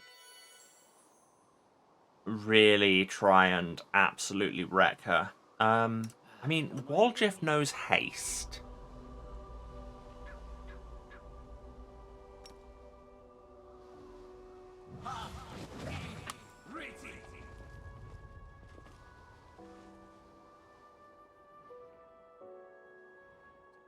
So, yep, that sure is the storyteller. Yeah, take the dragon by surprise.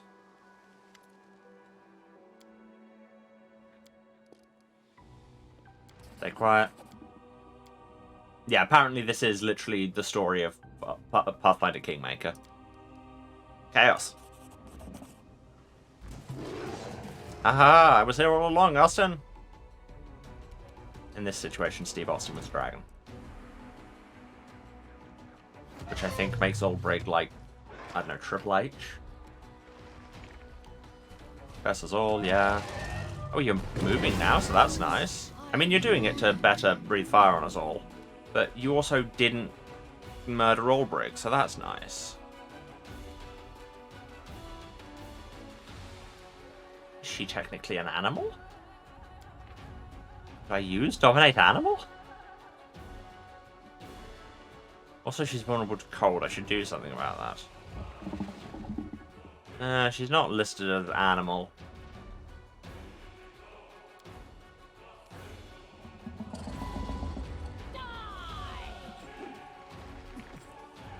She does have concealment up, which I don't love.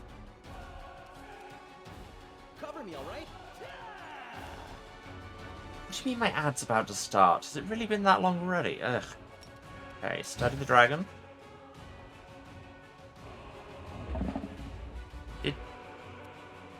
Please tell me you didn't just cast study on somebody else. No, it did go on her, just the graphic didn't quite align. I was about to say simply be, like clothing line.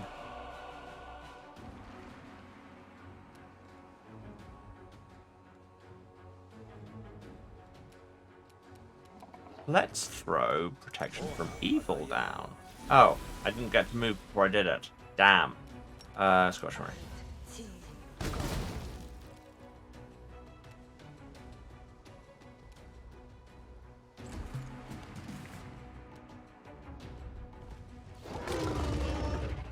No, Dresden will not burn.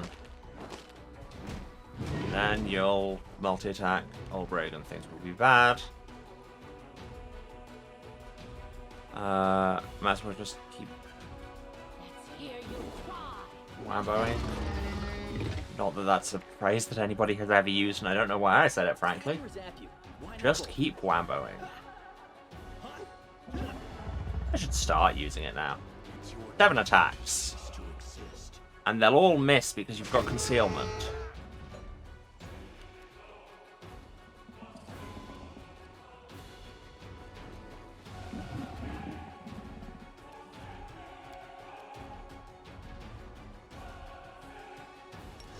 Common will resist fire.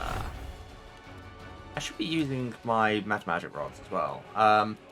Music's going to drop out for a second. I just want to not have to do an ad break in the middle of this fight.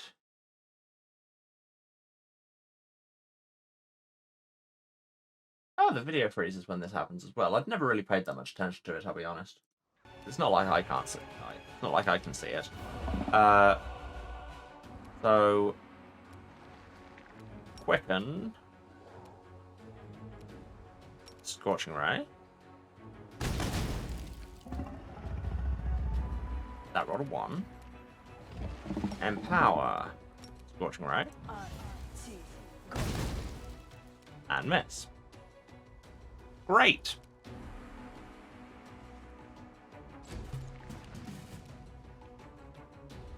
Ulbrig, you're functionally dead, but you can get away with being functionally dead for a while. That's your superpower. Being dead. I say that like Dead Man isn't an actual superhero that exists. Ha ha ha! You can't take my last hit point. I have the power of the magic pixel on my side.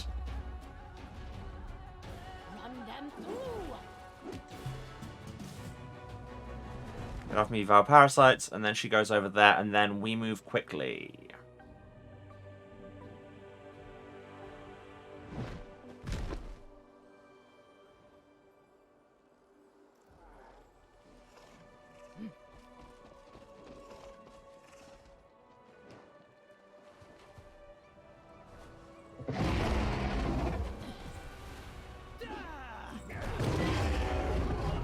And you're all just missing. Okay, well that was really weird. Cool, Grayball, we did the thing. Grayball looks with satisfaction at the surrounding carnage. That's a job well done. You can use their head to decorate your tent. Going back to Dresden. It's been a pleasure working with you. Why don't we carry on working together? I'm ready to offer you my Oh, services. of course. As you can guess, a full contract will be more expensive than a one-time job. I think 12,500 gold would be a fair price. I legit don't have that money. I've been spending it on infrastructure. What a pity. I won't work for anything less. You get what you pay for, and my professional skills command a high price. Okay. I guess we don't get Greybore. Bye. Good luck. If you'd like to hire me again, you'll find me in Dresden, but I won't be there for long. I'll likely have to leave as soon as I get my next assignment. Alright, I mean, you kind of sucked in many ways. Hey, can I have that equipment back? Did I get his equipment back? No. No, I did not. Greybore! Why would you do this to me? You stole my stuff! Greybore! What did she drop? Half of the pair. Where is it? There. Whenever two creatures wearing different halves of the pendant are within 10 feet of each other, they both get +2 on attack rolls and +2 to AC. Rad. I don't have the other one. There's a thing over here. Arcana knowledge. I've got that. Wasted my time. These strange scrolls are impossible to decipher. What about these ones? Done. This inscription once contained a spell of warning. When an intruder appeared, it would let out a chilling howl to raise the alarm. Fortunately, the enchantment has worn off with the passage of time, so your ears have been spared. What about this one? I just can't. This inscription is written in an archaic elven script. Though the letters themselves are recognizable, the ancient words are indecipherable, having fallen out of use centuries ago. Wow, 2 knowledge checks failed. What are we even doing? We have a +20. Oh, there's a chest here. We have some magic. The Abrasives of Abrupt Onslaught, Potion of Lesser Restoration, Lockpick. What do those braces do? +5 on trickery skill checks and sneak attacks 2 extra damage. Waljif? Currently wearing armor +2. Ah, this sounds better. Just don't get hit. Oh wait, but that's already giving you +5 on trickery. In that case, I'll save it for one of my other rogues. Okay. But wait, there's more loot downstairs. How do I get there? How? How do I get there? Maybe I can't, maybe I just have to reach through that wall. Anyway, I should probably take that advert break. Can I steal the storyteller's stuff? I just saved your life. That means everything you own belongs to me.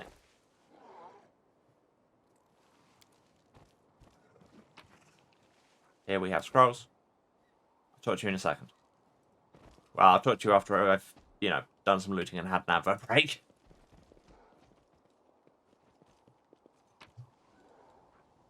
Some demon blood. Rad. More scrolls. Move out. This chest with scrolls and a tongue. And I can go down into the ruins. Ooh, that's exciting. It's not just the dragon fight. Although the dragon fight is cool. There's more loot here. More scrolls. More loot here.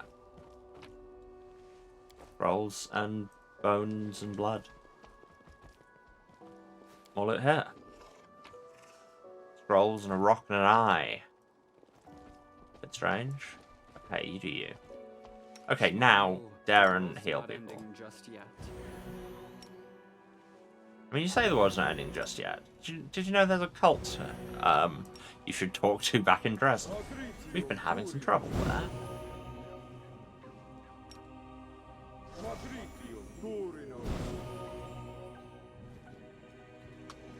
Okay, right.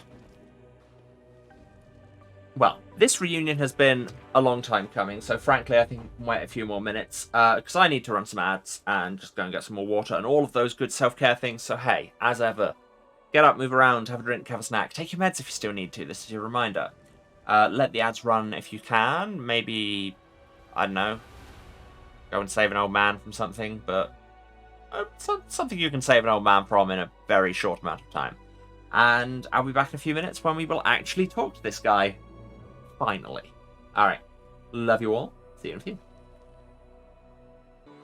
It has been 0 days since I got that I needed to press the ad break button when I went on an ad break, or the ads wouldn't load and it would take much longer.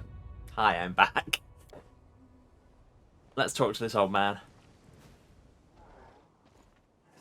Please search the bookshelves. Bring me anything written in ancient elven runes. I need them. Need those runes. Within the pedestal, a faint purple glow emanates from a crystal-shaped hole. Its edges are chipped and cracked, suggesting that whatever it contained has been forcibly removed. I mean, do I still have the purple crystal knife? Because I had a purple crystal knife. It was locked into my hand. Oh wait, did I... No, I used that on the wardstone, didn't I? Head on! I remember how this game goes. Right? No, I do not. Aha! More elven notes. Ancient elven runes. Also some scrolls, but you don't get to have those. Have you found what I asked of you? Splendid. Let's get out of this place as soon as possible. All this smoke makes it difficult to breathe. We'll meet in Dresden. Okay, guess we'll do that. But hey, let's go downstairs and see if we can loot some stuff. Theft, theft, theft, theft, theft. In fact, let's save first, just in case. Onwards. Let's see what happens. A phrase that has never been followed by me immediately just enormously dying.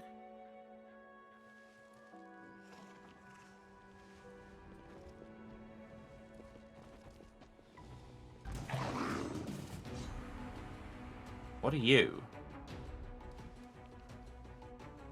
Spell-Eater Mandragora. Enraged Mandragora. I'm being attacked by evil plants. Set them on fire. They've got a lot of hit points. Oh no. This is why I saved. Out of my way. And surprisingly high AC. I mean, once I do hit, it's alright. I think I'm just mostly rolling badly. Let's spray. Buff us, debuff them, all good. There's your Spell-Eater. Oh, and they heal as well. And they punch Waldriff really hard.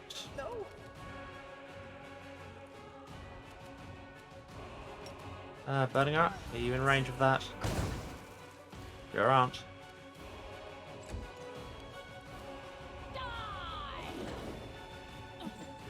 Yeah, I think I'm just rolling very badly for one thing. That's dice, baby. Sorry, I didn't put the space before the comma before baby. That's really only a running joke in my head, but here we are. You know Scorching Ray, yeah. Although it's a Spell-Eater, so... Oh no, I was about to say, so it'll probably, like, not take damage from this or whatever. Nope. No, it'll take plenty of damage, just fine.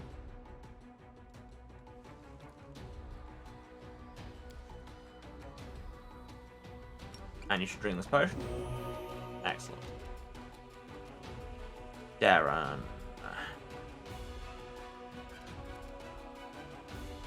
You can throw a Cure Wardriff's way. Love that for us. And then just hang there. You'll try and hit Clyde. It will be a bad idea. Especially if you don't roll anything higher than a 3. Surrender or else. I thought this was all brick. It wasn't.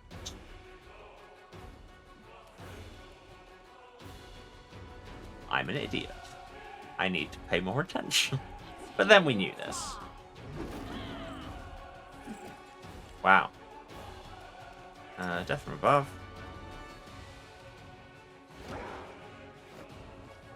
As suggested by TSS. Nice. And hey, if you got that CSS reference, good job. You're my kind of people. Can you vibrate this mandrake's bones? You can try, and 12 damage is not nothing.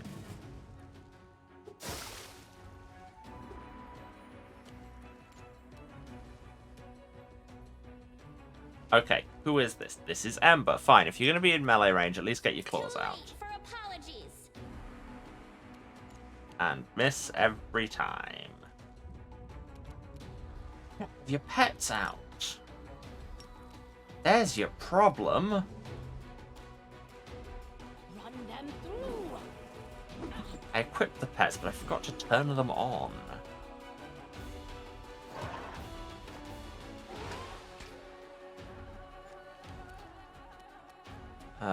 Right, you're out of Scorching Rays. What else can you throw at them?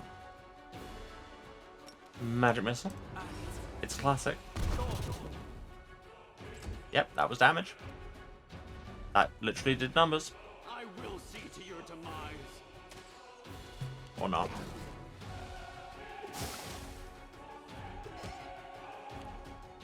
Okay, now please stop hitting Amber. I'll hit you.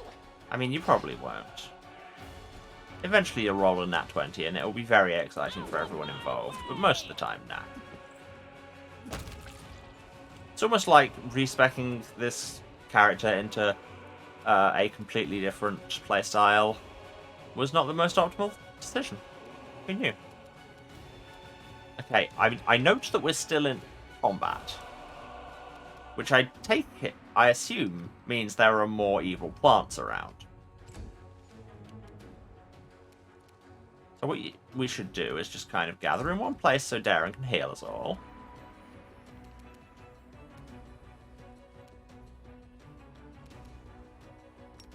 Except Ulbrich has already run off. I mean, I did tell him to do that, but you know.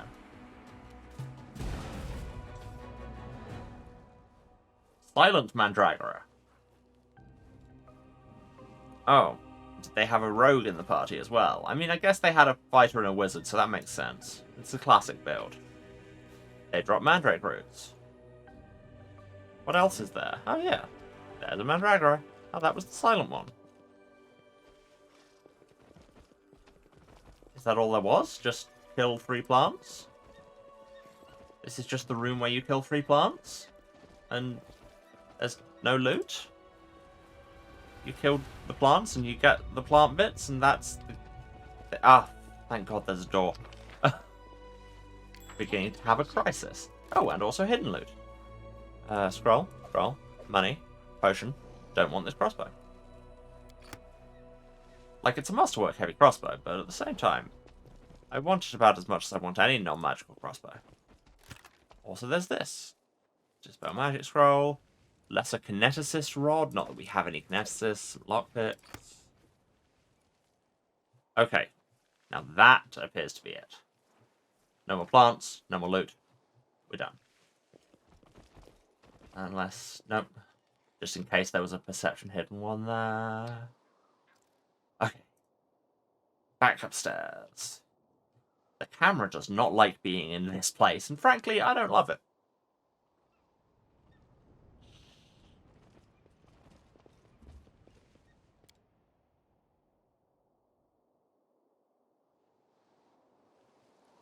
So let's leave.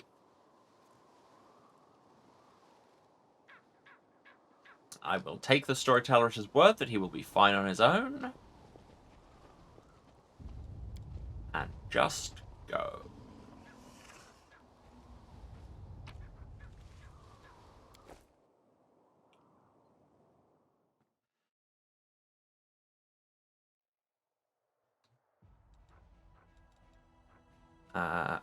We have teleported to recently.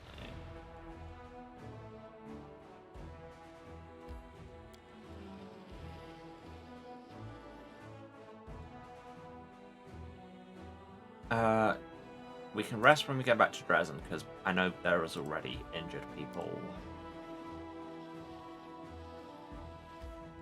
Okay, before we go in... Actually, no, let's go in first. To the Citadel. And I bet we'll have a ton of meetings now. Oh hey, a meeting. Captain Harmattan. Don't remember what you sounded like. Hail, Commander. Captain Harmattan salutes. Permission to report. Although the desertion has been halted, not everyone appreciated your methods. A circle of discontents formed within the officers' ranks, calling themselves the Wary. There are no blatant signs of sedition, otherwise they would have been arrested. Still, their talk is concerning. Can't rely on them. We need our own trusted officers. I suggest enlisting some of the volunteers. We get some very capable fighters among the fresh blood every day. The kind that could be made sergeants straight away. We need those who know the meaning of honor. We'll call paladins and knights from reputable orders, and they'll serve as an example to our soldiers, boosting everyone's morale, too. Mendev is full of promising youths who were overlooked when their seniors were promoted to serve in your army. We can call them here, award them rank, and they'll be grateful to us until the end of their days. Why are they unsatisfied? We raise the privates' pay and give them enhanced rations with expected results. Unfortunately, some of the officers felt themselves deprived of these benefits. They're now spreading dangerous ideas. Ah, right, so we've got people saying other people are getting things. I feel like I don't have things. As such, I will start a small revolution. If they're expecting bribes, the opportunists. I did warn you, elites always take offense when gifts and affections of the authorities are directed to someone else. And one more thing, I apologize if this sounds disrespectful, but these are the sentiments within the ranks. For an entire century, the Queen was the face of the Crusade. Even though she personally appointed you as commander, many still consider you an upstart unworthy of the high title. Many officers and soldiers dream of Her Majesty taking the lead. Okay, so summoning the Knights and Paladins would give us bigger hospital tent. The Bright Youths. All generals gain +1 level to army size. Or heroic officers. +5 combat morale. Darren? Don't expect me to say this too often, but I like your idea and I think we should do it. Perfect. Let's give these youngsters a chance. They'll be sure to prove their worth. There'll finally be someone in Dresden to discuss Mendevian news with in the evening. I hope that these measures will solve the issues at hand. If we have further complications, I will call another council at once. And I'll be called back to Dresden from wherever I was. Lady Konomi. Commander, it is time for you to play a more prominent role in Mendev's politics. Fortunately, the ideal opportunity has just presented itself. A conflict is brewing in the capital, a clique of aristocrats displeased with the royal council, scheming against Her Majesty's loyal servants. It's the usual power struggle. Something of this sort occurs every couple of years in any civilized society. Your entrance on the political stage is long overdue. Given that your opinion in Mendev is outstandingly well respected, the Royal Council has decided to make use of it. They are expecting you to denounce publicly the nobles' attempts to challenge their rule. I suggest we publicly address Her Majesty and claim that we're being drawn into an intrigue. Let the Queen know that we're loyal only to her, not to any of her servants or subjects. Sounds like we're not the only ones bored of the Royal Council. Are you on every council, Darren? Let us support the disgruntled nobles, and Cousin Galfrey's advisors will have too much on their plates to worry about us. I say we don't get involved in someone else's squabble. And just to make it clear, we'll write a public statement to the people of Mendev that'll have the commander plainly say, "Your bickering is not my problem. Leave me alone." That's kind of a power move. Both the council and the aristocrats want to stop us supporting their opponent, right? Let's just get a payoff from both for not messing with their business. That way, come out with a little something, and we don't ruffle anyone's feathers. There's so much. So much. So, unlocks the help from Queen Galfrey decree. Recruiting paladins and champions. So that's if we say we're loyal to the Queen, but we don't want to be in the intrigues. Support the nobility for the help of noble houses decree. Cuirassiers and marksmen.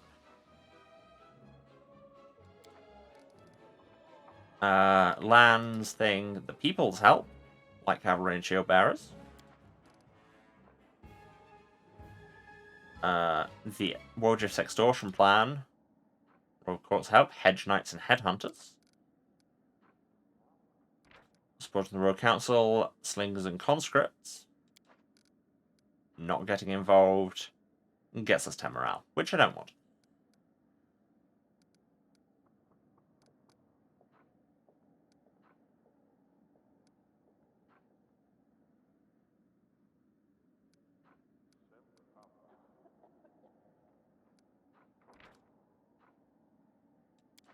Hedge knights and headhunters. What was the people's one? Light cavalry and shield bearer. I mean, shield bearers aren't great. I like cavalry, the ones we've been using. No, because these use spears. We've got like mounted scouts.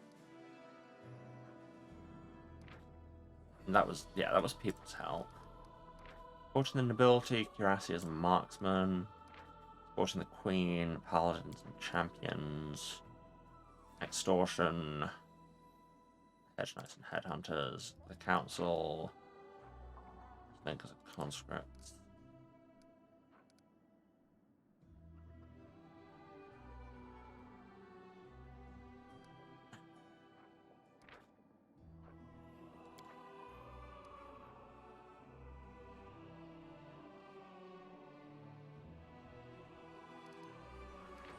Kind of feeling the stay out of it.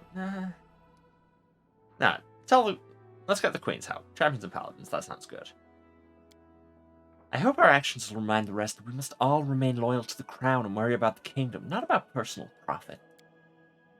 This meeting is adjourned, but I'm certain that the crusade will soon require another decision from the Diplomatic Council. And before that happens, Commander, I ask that you consider whether or not it's worth losing the Royal Council as an ally. Yeah, you're probably right. But chaos, Konami. Have you considered chaos?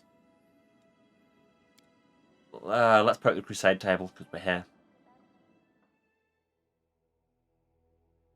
Sometimes you just gotta poke a table, you know?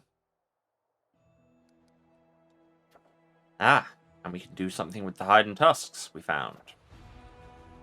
Morale is still maxed, that's fine. We still can't afford this new bastion. 500 materials, we have 289. Not a lot. We also really need more logistics XP. Let's just spend most of our money on materials, and then we can afford this. Go. Now we have almost no money, but we've got a bunch of stuff we can sell. Jorah's hide and tusks, which we now don't have the materials for.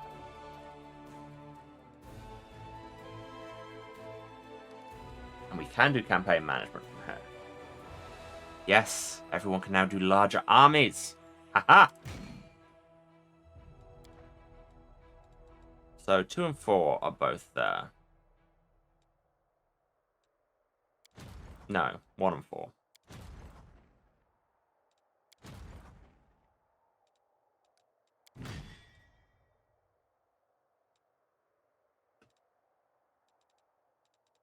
So we can move probably these frontliners into here.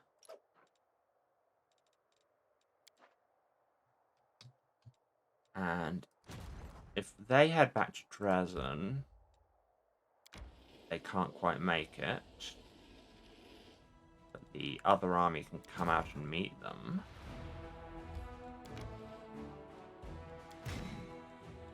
Give them some marksmen.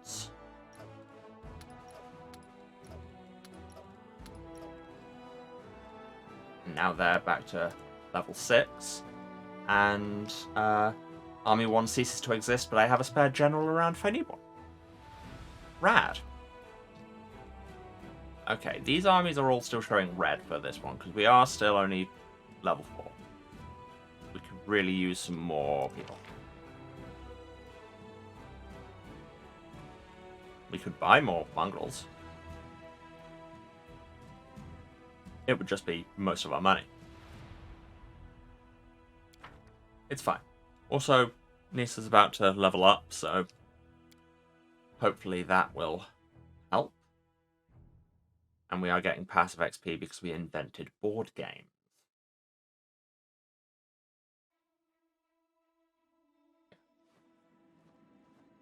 Don't worry, I just had to remember how to do maths. Also, I had to tell Irabeth about this dragon. Hey, Irabeth, I killed a dragon. I killed a dragon. That's one less problem to contend with.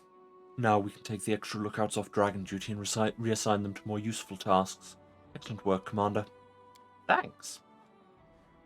Got some XP, I guess. Ah, we're so close to that next level. So close. And then we get to do more spreadsheets. But first, we should really go to bed. We'll probably get more XP when we go and talk. We'll probably get... As I was saying that out loud, I realised we'll probably get more XP for talking to the storyteller because we have a bunch of stuff to hand in to him, which will finish errands. And in doing so, we'll probably level, which will probably end up getting people new spell slots. So if I do these things in the right order, I don't waste those spell slots. See, I'm intelligent occasionally. Also, I allege.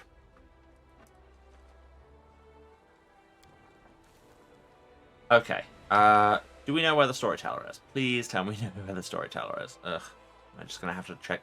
Alright, that one. Ah, my lovely Chaos Banner. It used to look very religious, and now it doesn't. The blind elf whispers something under his breath. Hearing your steps, he turns to you slowly. Greetings, Bigitha Lord Statir. You brought me a news story. Can we talk about the dragon thing? I'm sure you do. You're wondering how I ended up there and why I wasn't killed. Am I right? Yeah, why were you there? I've been looking for a certain tower for several years now. In that place I had a strange feeling of recognition. Seems that tower once belonged to me a long time ago. Knowing my habits, I assumed that some records or other items could answer the questions about my past that may have remained in my home. Unfortunately, I realized too late the tower was now the lair of a monster. How come the dragon didn't eat you? But despite their beastly tempers, dragons are clever creatures. But their way of life does not lend itself to civilized conversation, which is why they do sometimes enjoy a good chat. And even more, a good story. That was what saved me. I had to share a few of my stories with the dragon, hoping to win her over. Or at least distract her. Did you find anything good? Yes. Thanks to you, this dragon didn't have time to burn everything. I found the memories of my previous life, which I'd forgotten long ago. Oh, cool. Once again, please accept my gratitude for the miraculous rescue. I hope I never again have to cause to meet a creature as voracious as that giant. That's not what that says. That dragon. That's a different thing to a giant. I'm aware of this because I'm thousands of years old and I've met both. This is grayed out, but I'm pretty sure I have new items you can look at, like this Tarantalev Claw. Let me touch them and I'll tell you what I can see. Now it's just a shard of the past, but I feel its power. The elf carefully strokes Tarantalev's claw. Only a great power can resist the most terrifying of enemies. Oneself. Please allow me to immerse myself in this memory and learn the story of the spiritual resurrection of the greatest of silver dragons. A fragment of a ring appears in the old man's hand. Powerful item. This ring was created by an inquisitive and free mind. As a rule, such people either become geniuses and creators of a new era or meet tragic ends. What was the fate of the creator of this object? We can find out together. Give me 4 vials of magic essence and 2 bars of cold iron, and I will reforge this ring. Alright, we're just going to be stacking the whole all the turn-in triggers for all the things we've picked up over the last while. The old elf gently touches the crumpled metal of the gauntlets. I sense the souls of the two who were bound to this relic. One was an animal, the other a man, but neither was the master of the other. They were brothers. A most intriguing tale. Do you want to hear it? If you bring me 1 vial of magic essence, 4 vials of cold iron, and 2 vials of demon blood, we can revive this relic and see into its past. Shall we? Alright. Tell me Tarantalev's story to the end. Storyteller hangs his head, looking sickly and tired. How many times has the moon died and been reborn since I've been here? I've lost count. My friends brought me here. They said goodbye to me like always, but they looked at me like it was the last time they'd see me. What insidious spawn. They were glad I was going to die, but I'll show them. Terendelev will live. A new Terendelev whose eyes are finally open. I hear the rustling of wings, and I emerge from the cave where I imprisoned myself. Who is it? Friend? Enemy? Sunbeams refract off his scales as he hovers before me, surrounded by a glowing halo. And that's not what refract means. The old dragon Haliceliax. Part of me wants to fly to him and make a circle of honor around him as any good student should. But the part of me that turned my scales black is ready to seize his gleaming throat. How dare he fly here, flaunting his purity and innocence? He wants to humiliate me, drag me through the mud. I will show him. No. What am I thinking? My mentor has come all this way to save me, I know. He would never abandon me. Someone called him to my aid. Moving heavily, I take flight to greet him, but my body, controlled by the foulness, straightens like an arrow. The vulnerable throat is so close. Strike and I will destroy you, Haliceliax. And then? I don't know. I know the place where Terendelev was believed to have sought refuge for her tarnished soul. I saw Sarkorian ruins, a wide branching tree next to them. Perhaps there would be something there that would shed some light on the fate of mentor and student. Something that can tell us how Terendelev's strength of spirit helped her to ultimately overcome the foulness within her. Can you say anything about her future? I mean, she's dead. Storyteller frowns. So strange that you should ask. We all know what happened to Terendelev. But sometimes it seems I hear her voice in the visions. A voice full of pain and despair, as if she's in darkness which she cannot escape. I cannot solve the mystery of this vision, but it worries me. Thank you. Cool, we have a new place to go. Anyway, you want to fix this belt buckle? The elf cautiously uncorks the vials and begins to work his enchantments. The essence evaporates, turning into light that streams onto the buckle. The light thickens, becoming gold. Covenant of the Inheritor. That's the name of this relic. This buckle once adorned the belt of a glorious knight from Mendev. It's the embodiment of a promise made to a young girl by a powerful deity. A great promise that has changed much in the world. Well, that's vague as hell. Can I see it? Nope. When you touch the restored relic, a strange vision comes to you. It's as if you can see the events that happened to it in the past. A burning sensation spreads across your chest from the very spot where your mysterious wound sometimes opens. What is this? The influence of the storyteller's spells, or something else? Oh hey, cool, vision. The old elf frowns. Strange. You're a remarkable mortal. No one has ever shared my visions before. I do get called remarkable a lot. What do you think caused it? Perhaps these things have something to do with your destiny, or the fate of someone related to you. I do not have an answer, only advice. Seek out such relics. Look for what links them all, and you will know the truth. Well, let's fix the ring then. Storyteller sets the ring fragment and the bars of metal on his open palm. He clenches his fist, crumpling the metal like paper, and pours essence from the vials over it. You feel terrible heat rising from the elf's hand, and when he opens his fingers, you see a beautiful ring. A remarkable object, this. It was created by a talented spellcaster and is able to summon beings from other planes, as if the boundaries set by Pharasma do not exist for it. It's a powerful and dangerous item, but it was created by an honorable person. That is probably why it was not used at the crucial hour.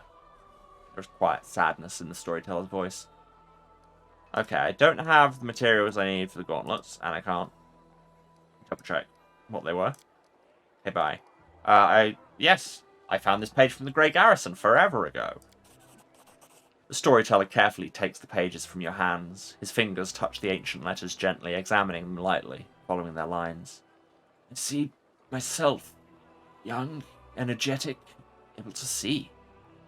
Gods, have I found the key to my past? Finally, I will find out what my own mind has been hiding from me. The elf's expression becomes withdrawn. The wrinkles on his face soften. Thank you, Bigitha Lord Shatiran.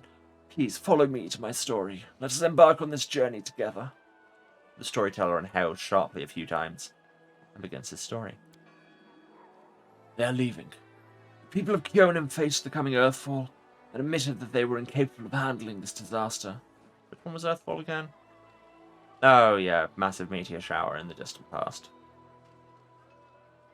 Proud rulers, artful crafters, brave warriors, wise mages, and skilled healers, all of them hurry to the gate to Severian, looking around fearfully.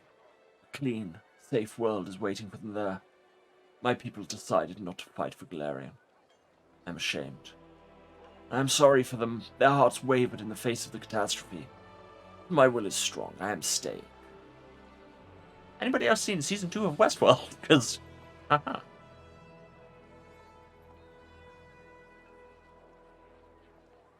Right. Yes, this is Pathfinder deep lore, isn't it? Earthfall is how we got the Starstone, which made a bunch of gods, and destroyed human empires. And, yeah, the elves ran away to Kyonin, which is where they were from originally. No, sorry, they left to Severian. They were living in Kyonin on Galarian. And they just fairly recently came back. My kinfolk are looking at me angrily. How dare I diminish their decision with my recklessness? My choice makes them cowards, traitors of their own home. One of them, my former mentor, looks at me bitterly. He hands me a neat notebook with a tree bark cover. In case you change your mind. With a heavy sigh, he returns to the line of those departing. Forgive me, brothers and sisters. I watch the gate of the Severian stone close, separating me from them. It's time for me to go too. I open my master's notebook. These are his notes about traveling between worlds. In case you change your mind, he hopes the burden I shouldered voluntarily would be too much, or lose heart and find my way to Severian. It will never happen. My mouth set stubbornly, I tear my master's notebook to pieces. I use my forced pride as a shield against my fear of what is to come. Why did the elves flee? I feel like we're going to get a lot of dialogue now. Storyteller's lips purse with disdain. They're afraid to lose what they have. They were rulers, long-lived and powerful. They valued their lives and sunshine too much to enter the fight with the aftermath of Earthfall. So if your mantis or mage, are you also? Yes, I am an archmage. I mean, you just watched him put a bunch of metal and magic essence in his hand and concentrate on it until it turned into a belt buckle. Like, that's mage stuff.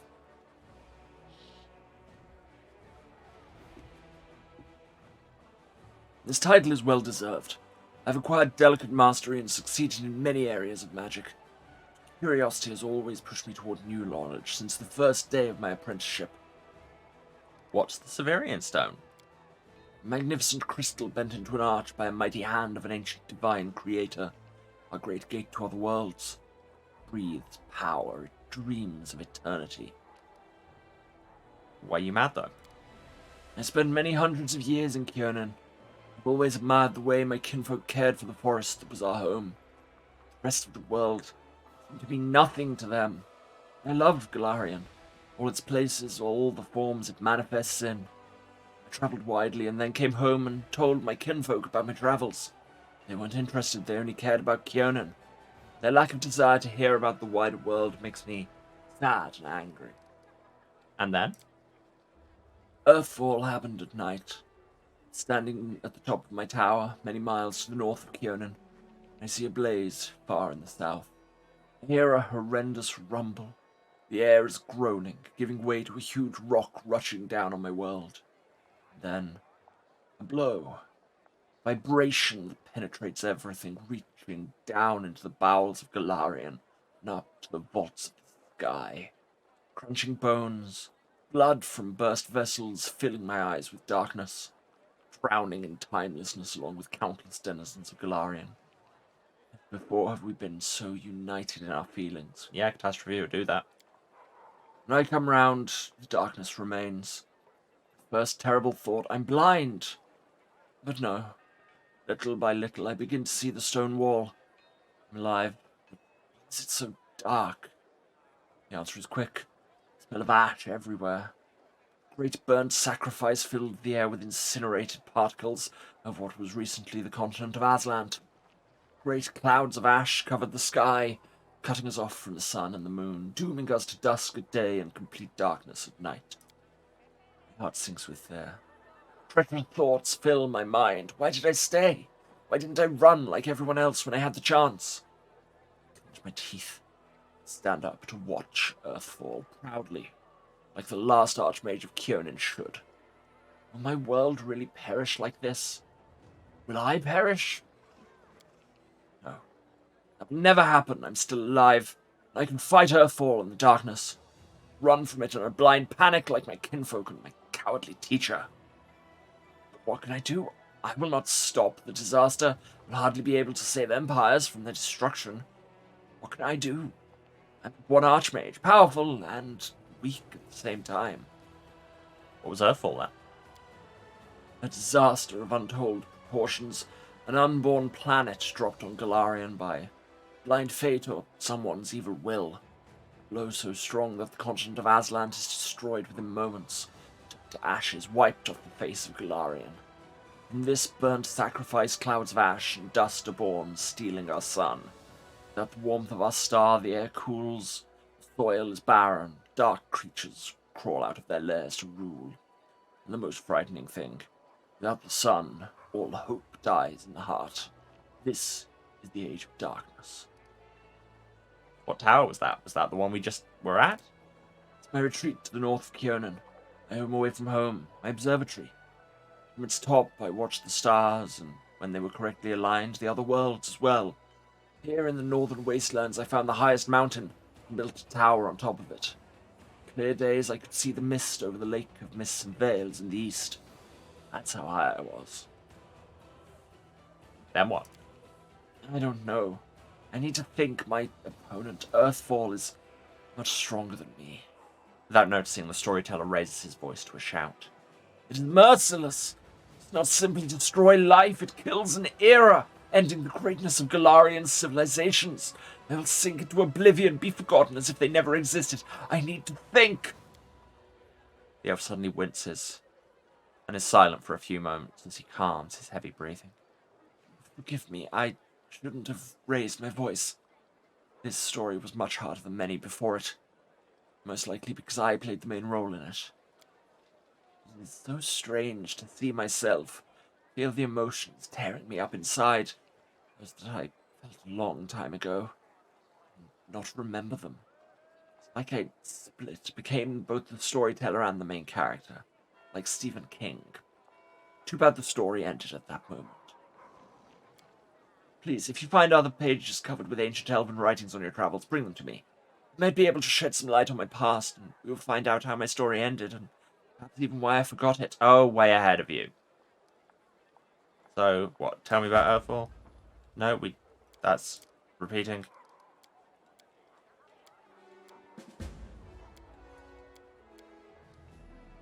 Thanks. Cool. I have more stuff. I found this in the Molten Scar. The storyteller cringes and puts his hand on the bloodstained page. His face contorts into a painful grimace, his voice trembling with terror. No! He is here again! That terrible, grating voice, the horrific semblance of a face, the monstrous appearance, myriad insects forming a body with 2 arms and 2 legs. He touches me and the disgusting creatures attack my flesh, covering me. They're eating me. They're hungry and will devour everything except my eyes and tongue so that I can see this damn page, so that I can translate the runes written in the ancient, long-forgotten elven language. And I translate it. It hurts so much. I tried to lie to him. I changed the translation, but he saw through my lie. He got angry. Now I'm not lying. I'm not. He takes one of the insects from my face and squishes it with his fingers over the inkwell. He dips the quill in it and writes with my blood right over the runes, and I continue to dictate. Lystria, when will this be over? Let me die. Xanthir, let me die. Oh yeah, because this was in Xanthir Fang's Demon Experimentation Lab. Storyteller jerks back his hand, terrified. Oh God, such horrible torture. This poor man was tortured to decrypt my notes. He was so tormented that his suffering became thick molasses. My mind is drowning in it. My own memories are hidden by these images of horror. I can try to get through to them, but I will need your help. Tell me everything you've seen and heard. I will try to lean on your words to use them as a light in the darkness of my forgotten past. The storyteller takes the bloodstained page carefully as though handling a dangerous insect. I see a magic shape. There's a force pulsating in the center. You've seen the ritual. Tell me, what was its central point? Magic knot. Yeah, they killed a guy. Storyteller frowns.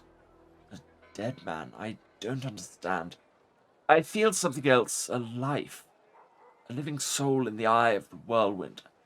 I don't understand how one ritual can tie up the energies of death and the abyss. Their currents in the world's ephemera are contradirectional.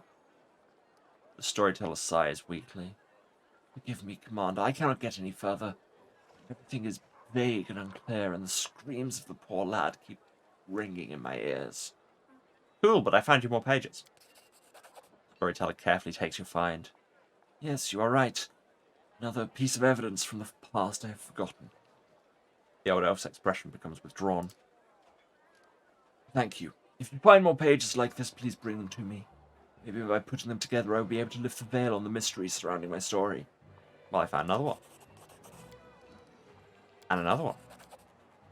Ah, the storyteller clenches the pages you brought. His voice becomes a bit younger and more energetic. My hand touches the stone wall.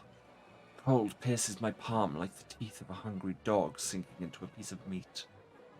I don't take my hand away. I let the stone enjoy my warmth in return for its service. It accepts my caress and my unasked questions. Question. The one that's been asked thousands upon thousands of times. Where should I go next? Behind me I hear the loud stomping of the Minotaurs that guard this god's forsaken place. I tricked and outwitted them, leaving only a trace of my presence. There is darkness lurking up ahead, honing its swords, claws, and in the hope that a rare traveler visits its lair. Today it will get no. This labyrinth is alive. Its red-veined stone walls resemble the guts of a huge creature. You keep still and listen closely. You can hear it breathing in the wind that sweeps through this place. Where do I go from here? Forward. To the place whence the winds carried a faint trickle, whence comes the faint smell of ash. Whence a few ages ago Demon Lord Baphomet began his great escape. You're in Baphomet's labyrinth? Yes, I'm travelling through the Ivory Labyrinth. It's not the most pleasant of my journeys, but it is necessary to reach my goal. How did you deal with the dangers of the labyrinth? The storyteller raises his chin proudly. Have you forgotten who you are speaking to? I am the last Archmage of Keonan. I have been to many dangerous places, and this is just one of the many. It won't be the last. What do you need from the labyrinth? An answer to a question. A key to a secret. Knowledge that can save many lives. A sliver of a smile appears on the storyteller's lips. My kinfolk were weaklings and cowards. They ran from danger. One stood up to my enemy. Baphomet will give me the weapon to win. Go on. Several years I have thought about how to defeat Earthfall. My enemy has no flesh and is impossible to kill. It blazes through everything in its path. It doesn't enslave, but destroys life itself. And I have found the answer. I know how to save my world. Earthfall came to destroy Golarion. Its strike was brutal and my world barely withstood it, but what if Earthfall was resisted by not one world, but several worlds at once? What if Heaven or Elysium come to help the dying Golarion? If I manage to merge my world with another one, meld them together, the power of the disaster will weaken. The denizens of Golarion will be able to temporarily take shelter in the adjacent plane. Civilizations will not die, our culture will continue to exist. It will not be forgotten. Baphomet, the cunning and insidious lord of Minotaurs, once a captive in Asmodeus' prison. Only 10 years passed before Baphomet was able to escape, taking his own prison with him, which later became the Ivory Labyrinth. God, escaping from prison and stealing the prison is a hell of a power move. Honestly, respect. Such an achievement deserves respect, and it is the goal of my research. Moving matter between planes is what interests me now. I stop near strange symbols covering the wall of the labyrinth. I run my hand over them to ensure they're real. Encrypted riddles drawn by Baphomet during his imprisonment. I take out the bark-covered notebook and painstakingly copy the symbols into it. Behind me, two minotaurs are fighting, deceived by the net of spells I have wrapped around myself like a blanket. I mean, apart from incredibly old elf with slightly questionable intentions wants to merge the planets, literally being the backstory of The Witcher, let's move on. Wait, is that your mentor's notebook? Because didn't you just rip that apart? Storyteller lowers his head. A moment later jerks it back up. Yes. Blinded by my pride, I tore it to pieces when I thought I would not follow my kinfolk. I'm still not going to run, but the knowledge written in this notebook by my former mentor might serve my purpose. The elves managed to open a portal to Severian, keep it open until all our people escaped from Galarian. Their cowardice deserves disdain, but their knowledge is unquestionable. I returned to Kionin and gathered the pieces of my torn notebook. Now it is my sword aimed at the heart of Earthfall. By combining the wisdom of elves and the cunning of Baphomet, I will save the world. And then? I copied the strange symbols into the notebook. I haven't the slightest idea what these scribbles mean. What was the future demon lord thinking when he wrote them, while he was imprisoned in a cell with no way out? Is he still in his right mind? I need help to understand these notes. Otherwise, decrypting them might take more time than Pharasma has given me. One of the minotaurs behind me killed the other one, tore his heart out and devoured it. His blood-stained nose sniffs the air sharply. Bloodshot eyes shift from wall to wall. He senses a stranger, but he doesn't scare me. I'm certain of my powers and the spells hiding me. I've done my work. I can now leave this place. Still, I linger. What is this strange presence I feel behind me? Someone is watching me despite all the protective spells. Who are you? I ask carefully, not hoping for an answer. Darkness, a coy female voice whispers in my ear. Against my will, I shudder. Storyteller stops talking for a long while. Vision ended at the most interesting moment, didn't it? He says bitterly at last. Please find the rest of the pages from this bark-covered book. I must know what happened next. So you went to Kionin, you tore the book up, and then you went back to Kionin and gathered the pieces, and now the pieces have all got scattered again, and I have to gather the pieces. Do you ever think some notebooks just don't want to be bound? Okay, thanks. But seriously, we have more pages. Okay, we're out of pages. I wish you interesting adventures. Yep, told you there'd be a lot of dialogue. But hey, we got a level out of it. Love it when talking to people gives us a level. So, we are allowed to take druid levels again. And if we got up to druid 12, we can become Hugh Elemental. And then nothing particularly exciting after that except for bigger spell slots.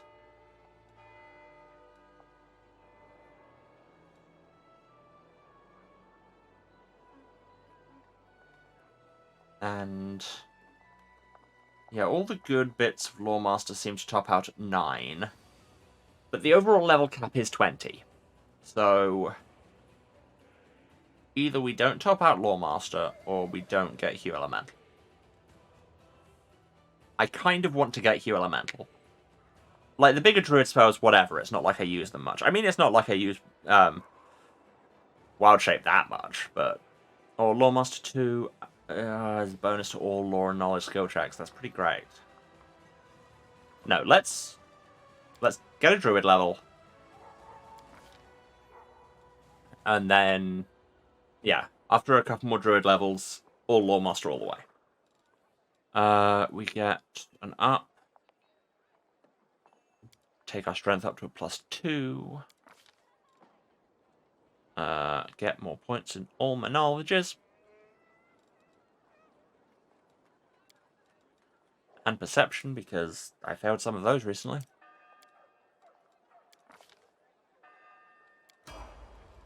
And then Clyde. Another level in Wrecker. Can also learn how to perceive.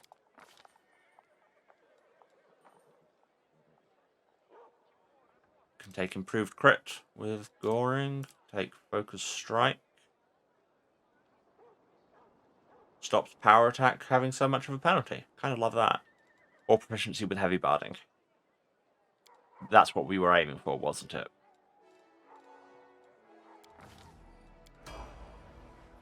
Because did one of the shopkeepers have some of that? Was it the Arcane Weaver? We might run a bit long today. I don't know. Arcane Weaver. Weave me a cane.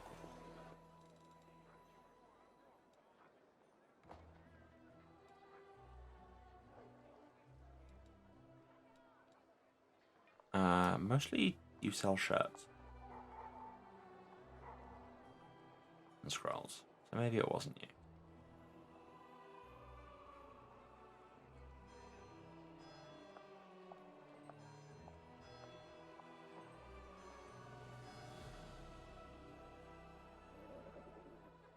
And then this is all crap I sold you. Speaking of which, do I have any crap to sell? I don't? How do I not have any crap to sell? What's going on with that? Well, that is crap and I can't sell it.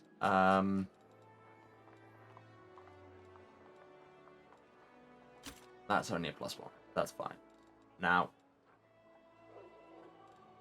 I need to just take those at the minute. I need to check Lan and give him all his equipment back as well before I forget. So Haramaki was him. Merciless shot. Oh yeah. Ring of Summons, that thing I just got. Grants the wearer an ability to summon either Axiomites or Soul Eaters, randomly selected once per day. As if they were summoned by some monster 8. And all allies, including the wearer, within 30 feet gain a +2 bonus to damage rolls and saving throws against attack made by and just protection against chaos. That's pretty rad. I mean, it's better than the +1 protection ring you were using, so sure. Although, I mean, do you really need to be able to summon things? Are you ever going to? Arushale seems more like she would do that. So, here, have a ring. Lan, have this crap ring you were apparently already wearing. And this belt. And what else? This cloak. Not those braces. Those weren't yours. Those were yours. And a bow. So this is 9 to 16 when equipped. These are 8 to 20 when equipped. That's better.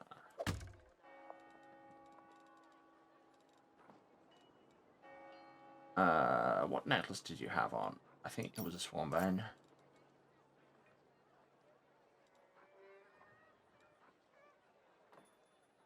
Have this quiver of sonic ammunition, because why not?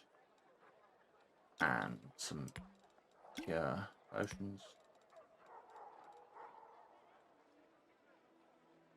And just some more ammunition, and do I have like a potion of cat's grace or something? Sure do. Do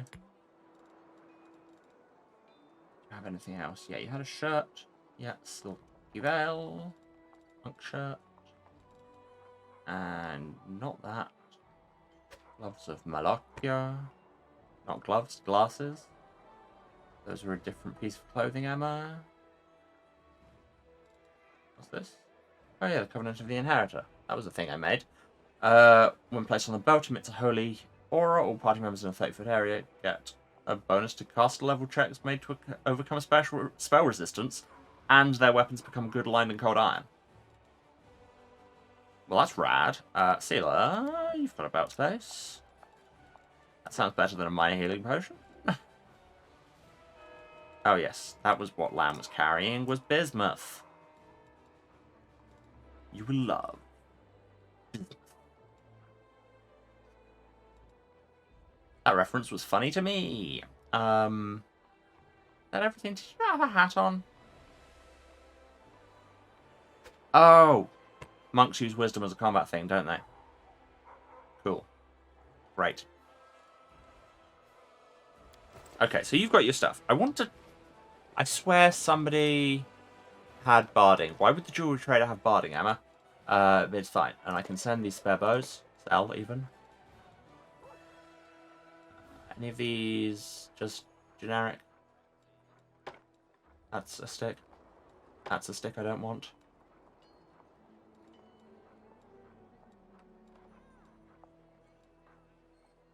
That's unimpressive. I don't know if we have anyone who would really benefit from that at the minute.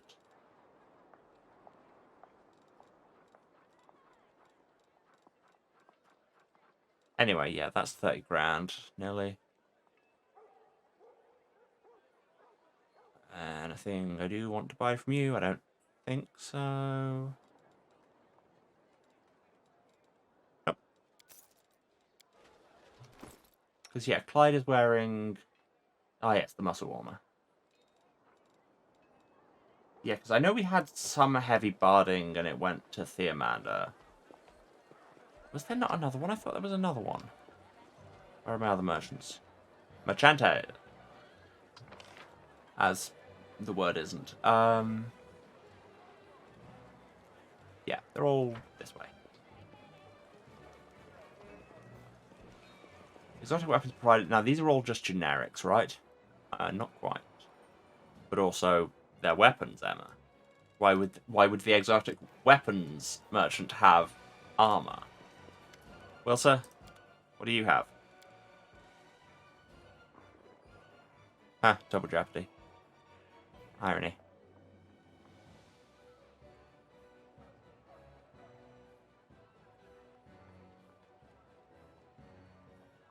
If I do find some heavy barding, I will absolutely not be able to afford it. And this is all crap I sold you. Ah, well this isn't. Fury-born child. Oh, that actually sounds pretty neat. Bag holding, everyone loves that. Constitution +6.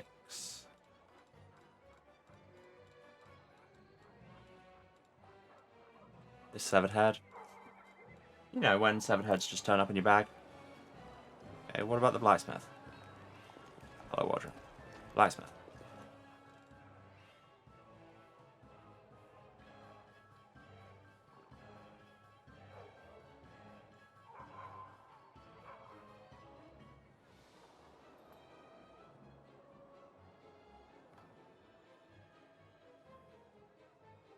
The blacksmith has nothing. Okay. Well, in that case, maybe I was wrong and an idiot. Right, let's just level some people quickly. It's possible we'll have to take an advert break in the middle of leveling, but hey. Oh, also, while I remember, I was going to give one of my other rogues these braces. Bruce, you don't have any braces on. Lost,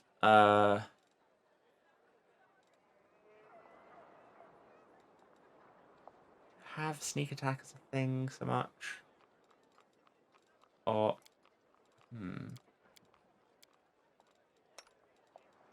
Melly, you have them. Cool. They fit nicely under those gloves. Right. Levels. Or shall I... Yeah, sure. Just get even better at ranging. Go up to that... go up to 27 dex. Seems like a lot. You're being auto-leveled. It's fine. Nothing exciting happens at level 12. Social! You're also still auto-leveling, and that is broadly fine.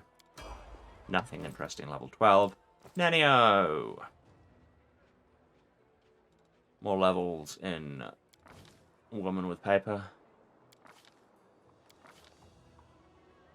And you're getting Elemental Assessor, which is a ray that does every element, and then a bit more of an element that worked well.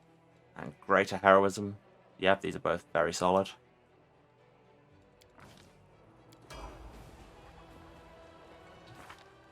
See, some of the leveling I can just skip through. More levels and shoot people and make them explode. Love it. Auto-leveled. Key power abundant step is just spend 2 key points to Dimension Door. Pretty neat. But you could also become just completely immune to poison. Or to become poisonous.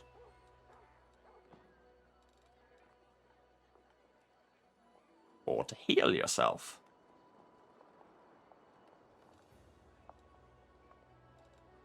Or to cast Scorching Ray. I mean, Diamond Body feels better. How often would Lan benefit from being able to teleport?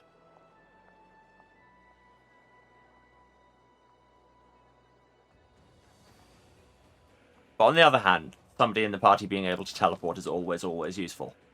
Oh, cool. And we get even more movement, even more AC. Love that for us. Who's next? Not Greyball, that's for sure. Camellia! Okay, you I have been changing, yes, because you've been leveling in Assassin. Get access to poison that does constitution damage. Neat. And public execution. Whenever you kill someone or hit it with target assassination, you immediately intimidate everyone within 30 feet who can see it. Rad. Get that dex up to a +7. Trickery, perception, persuasion, because I think technically that intimidation roll is persuasion based.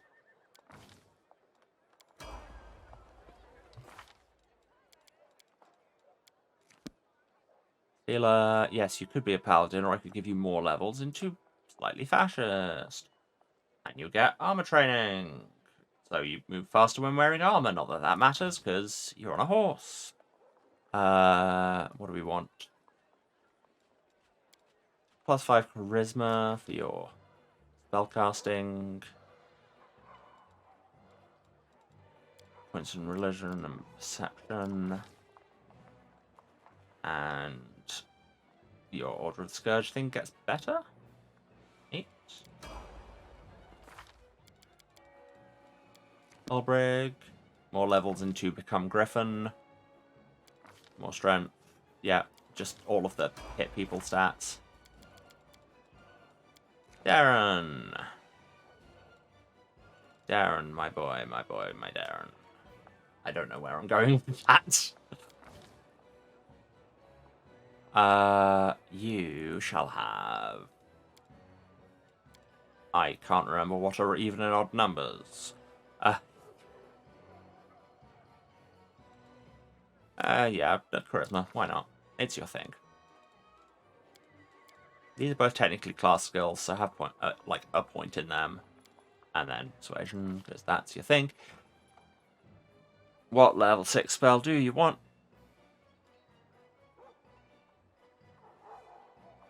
Cold Ice Strike sounds pretty rad. Do we have anything that Social hasn't already got ahead of you?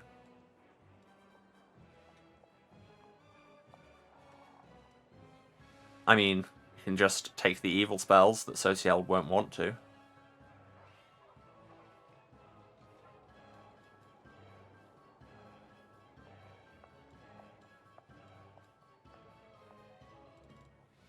Yeah, how far away? Let's be evil. I was wondering why there was a red thing, and it's just because, yeah, the alignments are all color-coded, and he's evil. As we knew. Finally, Amber has got the idea that we'll be more likely to want to put levels into Dragon Disciple than Witch. And we can turn into a dragon! How long for? 1 minute per level? That's several minutes. Turn into dragon. Yeah. And get even more natural armor. Yeah. Have some more strength because you need it.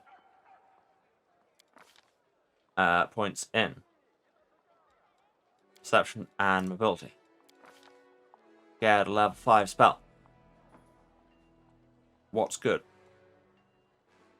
I mean, Cloud Kill. Just kill things.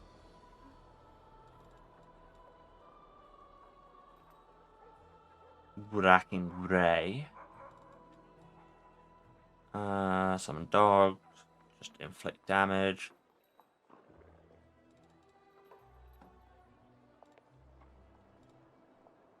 I mean, I'd love to have some fire things here. You know? Who do I gotta kill to get a fire spell around here? Ah, Cloud Kill. My claws are even better. And I know how to just dispel magic. Yes, good. Yes, good.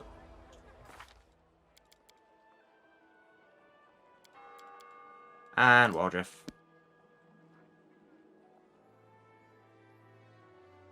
If we get I think an Eldritch Scoundrel or Arcane Trickster. I mean, Eldritch Scoundrel gets him just another talent. Arcane Trickster. Stay in a sneak attack thing. It starts for one more round. I mean, yeah, Invisible Thief is kind of what we're going towards with Arcane Trickster. And indeed, being able to do sneak attack damage with spells is pretty neat. And we'll never get up to the top end of the rogue things, but that's fine, whatever.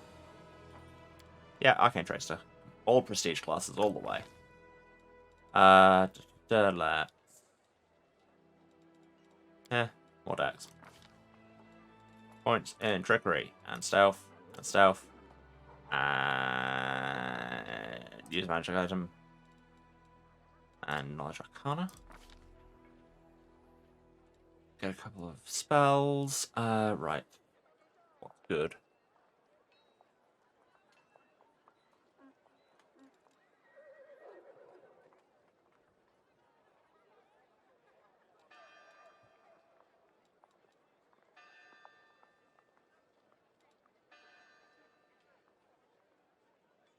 Being able to just overcome somebody with grief sounds pretty rad. And also...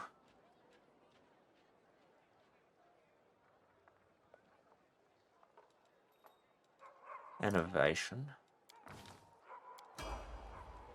Is that everyone? That is everyone.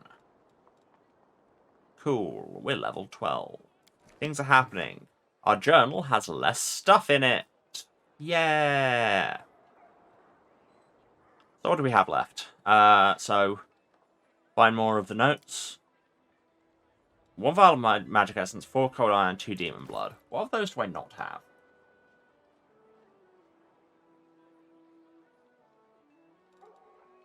I only have 1 cold iron. Got 2 demon blood. Got the magic essence. Yeah, I just need to pick up more cold iron. To the tune of big iron. Maximize crusade stats. Wait. Find Regal. Solve the riddles, question mark. Find the Moonshiner's hut. I guess. Go to Blackwater, go to Winter Sun. Go to the Ivory Sanctum. Find Tarendalev's lair. We have lots of places to go. Can I see the world map? No. That's a legend.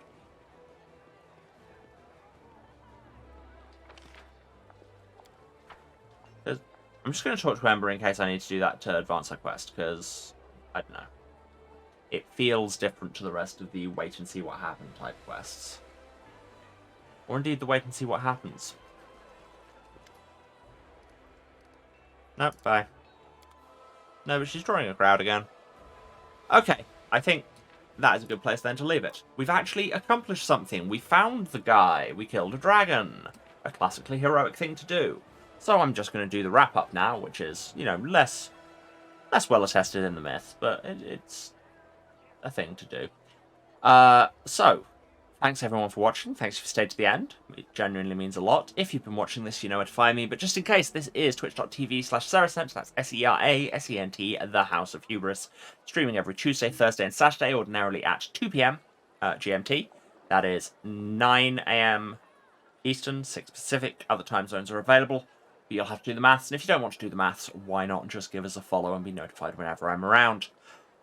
If you do miss anything, VODs are on the Twitch for 8 weeks after the fact. For everything else, you can go to the YouTube. Link is down there. It says VOD Archive, or it's youtube.com/@HouseOfHubris, where you can find everything going back to the very start of the channel. That's over 3 years of content now.